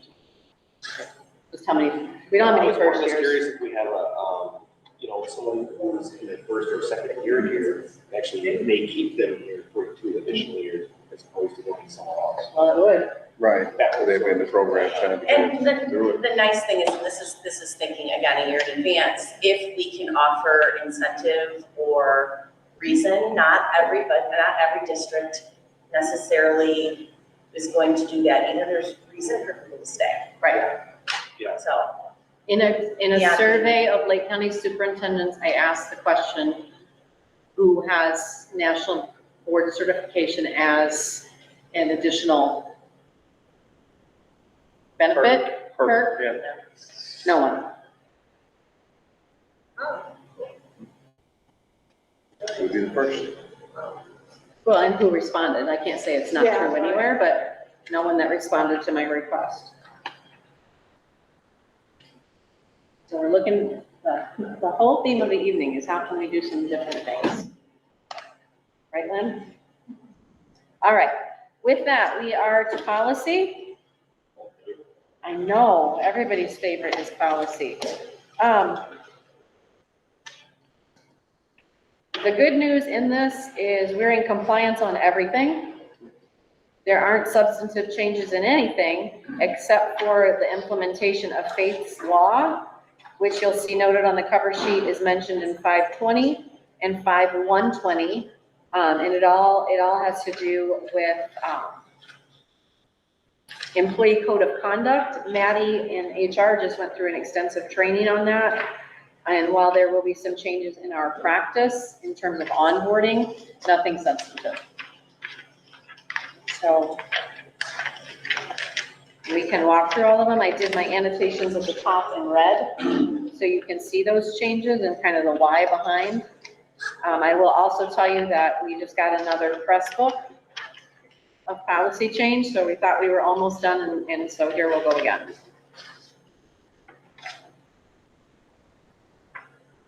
Are there any questions about the policies as brought forward?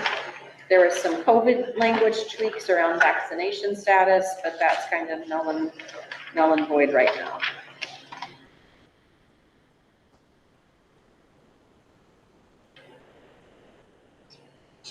Any questions?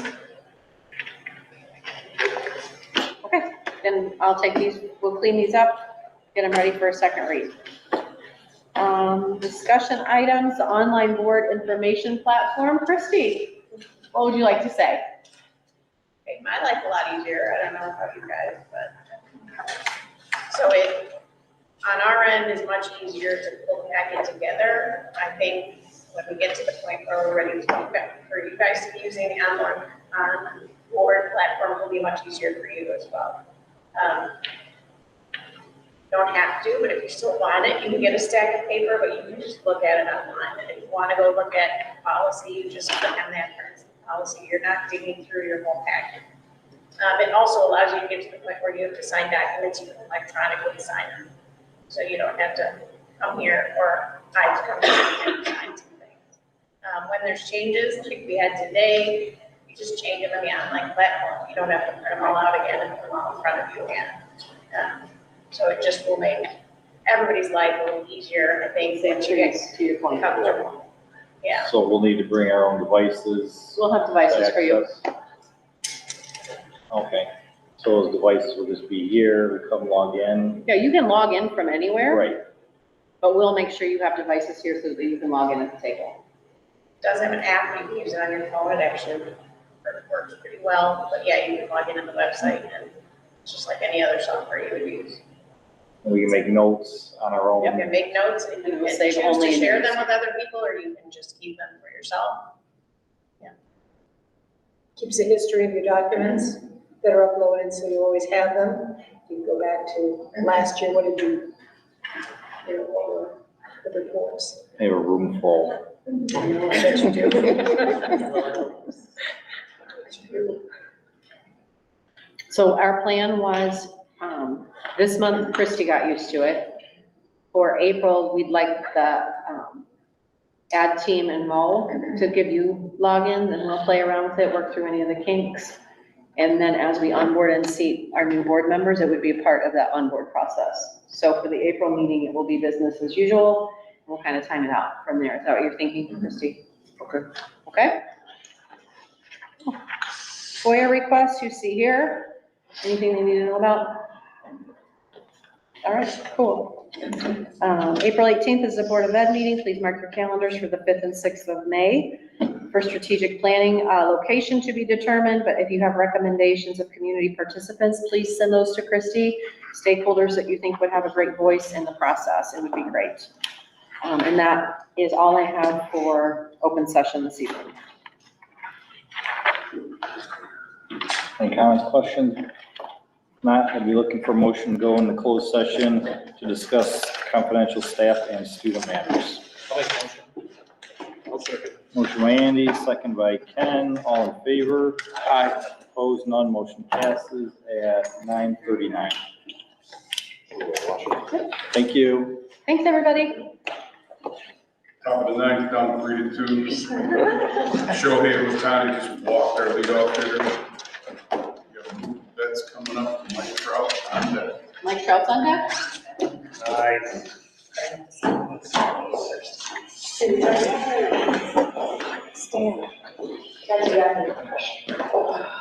Another Trey Turner night.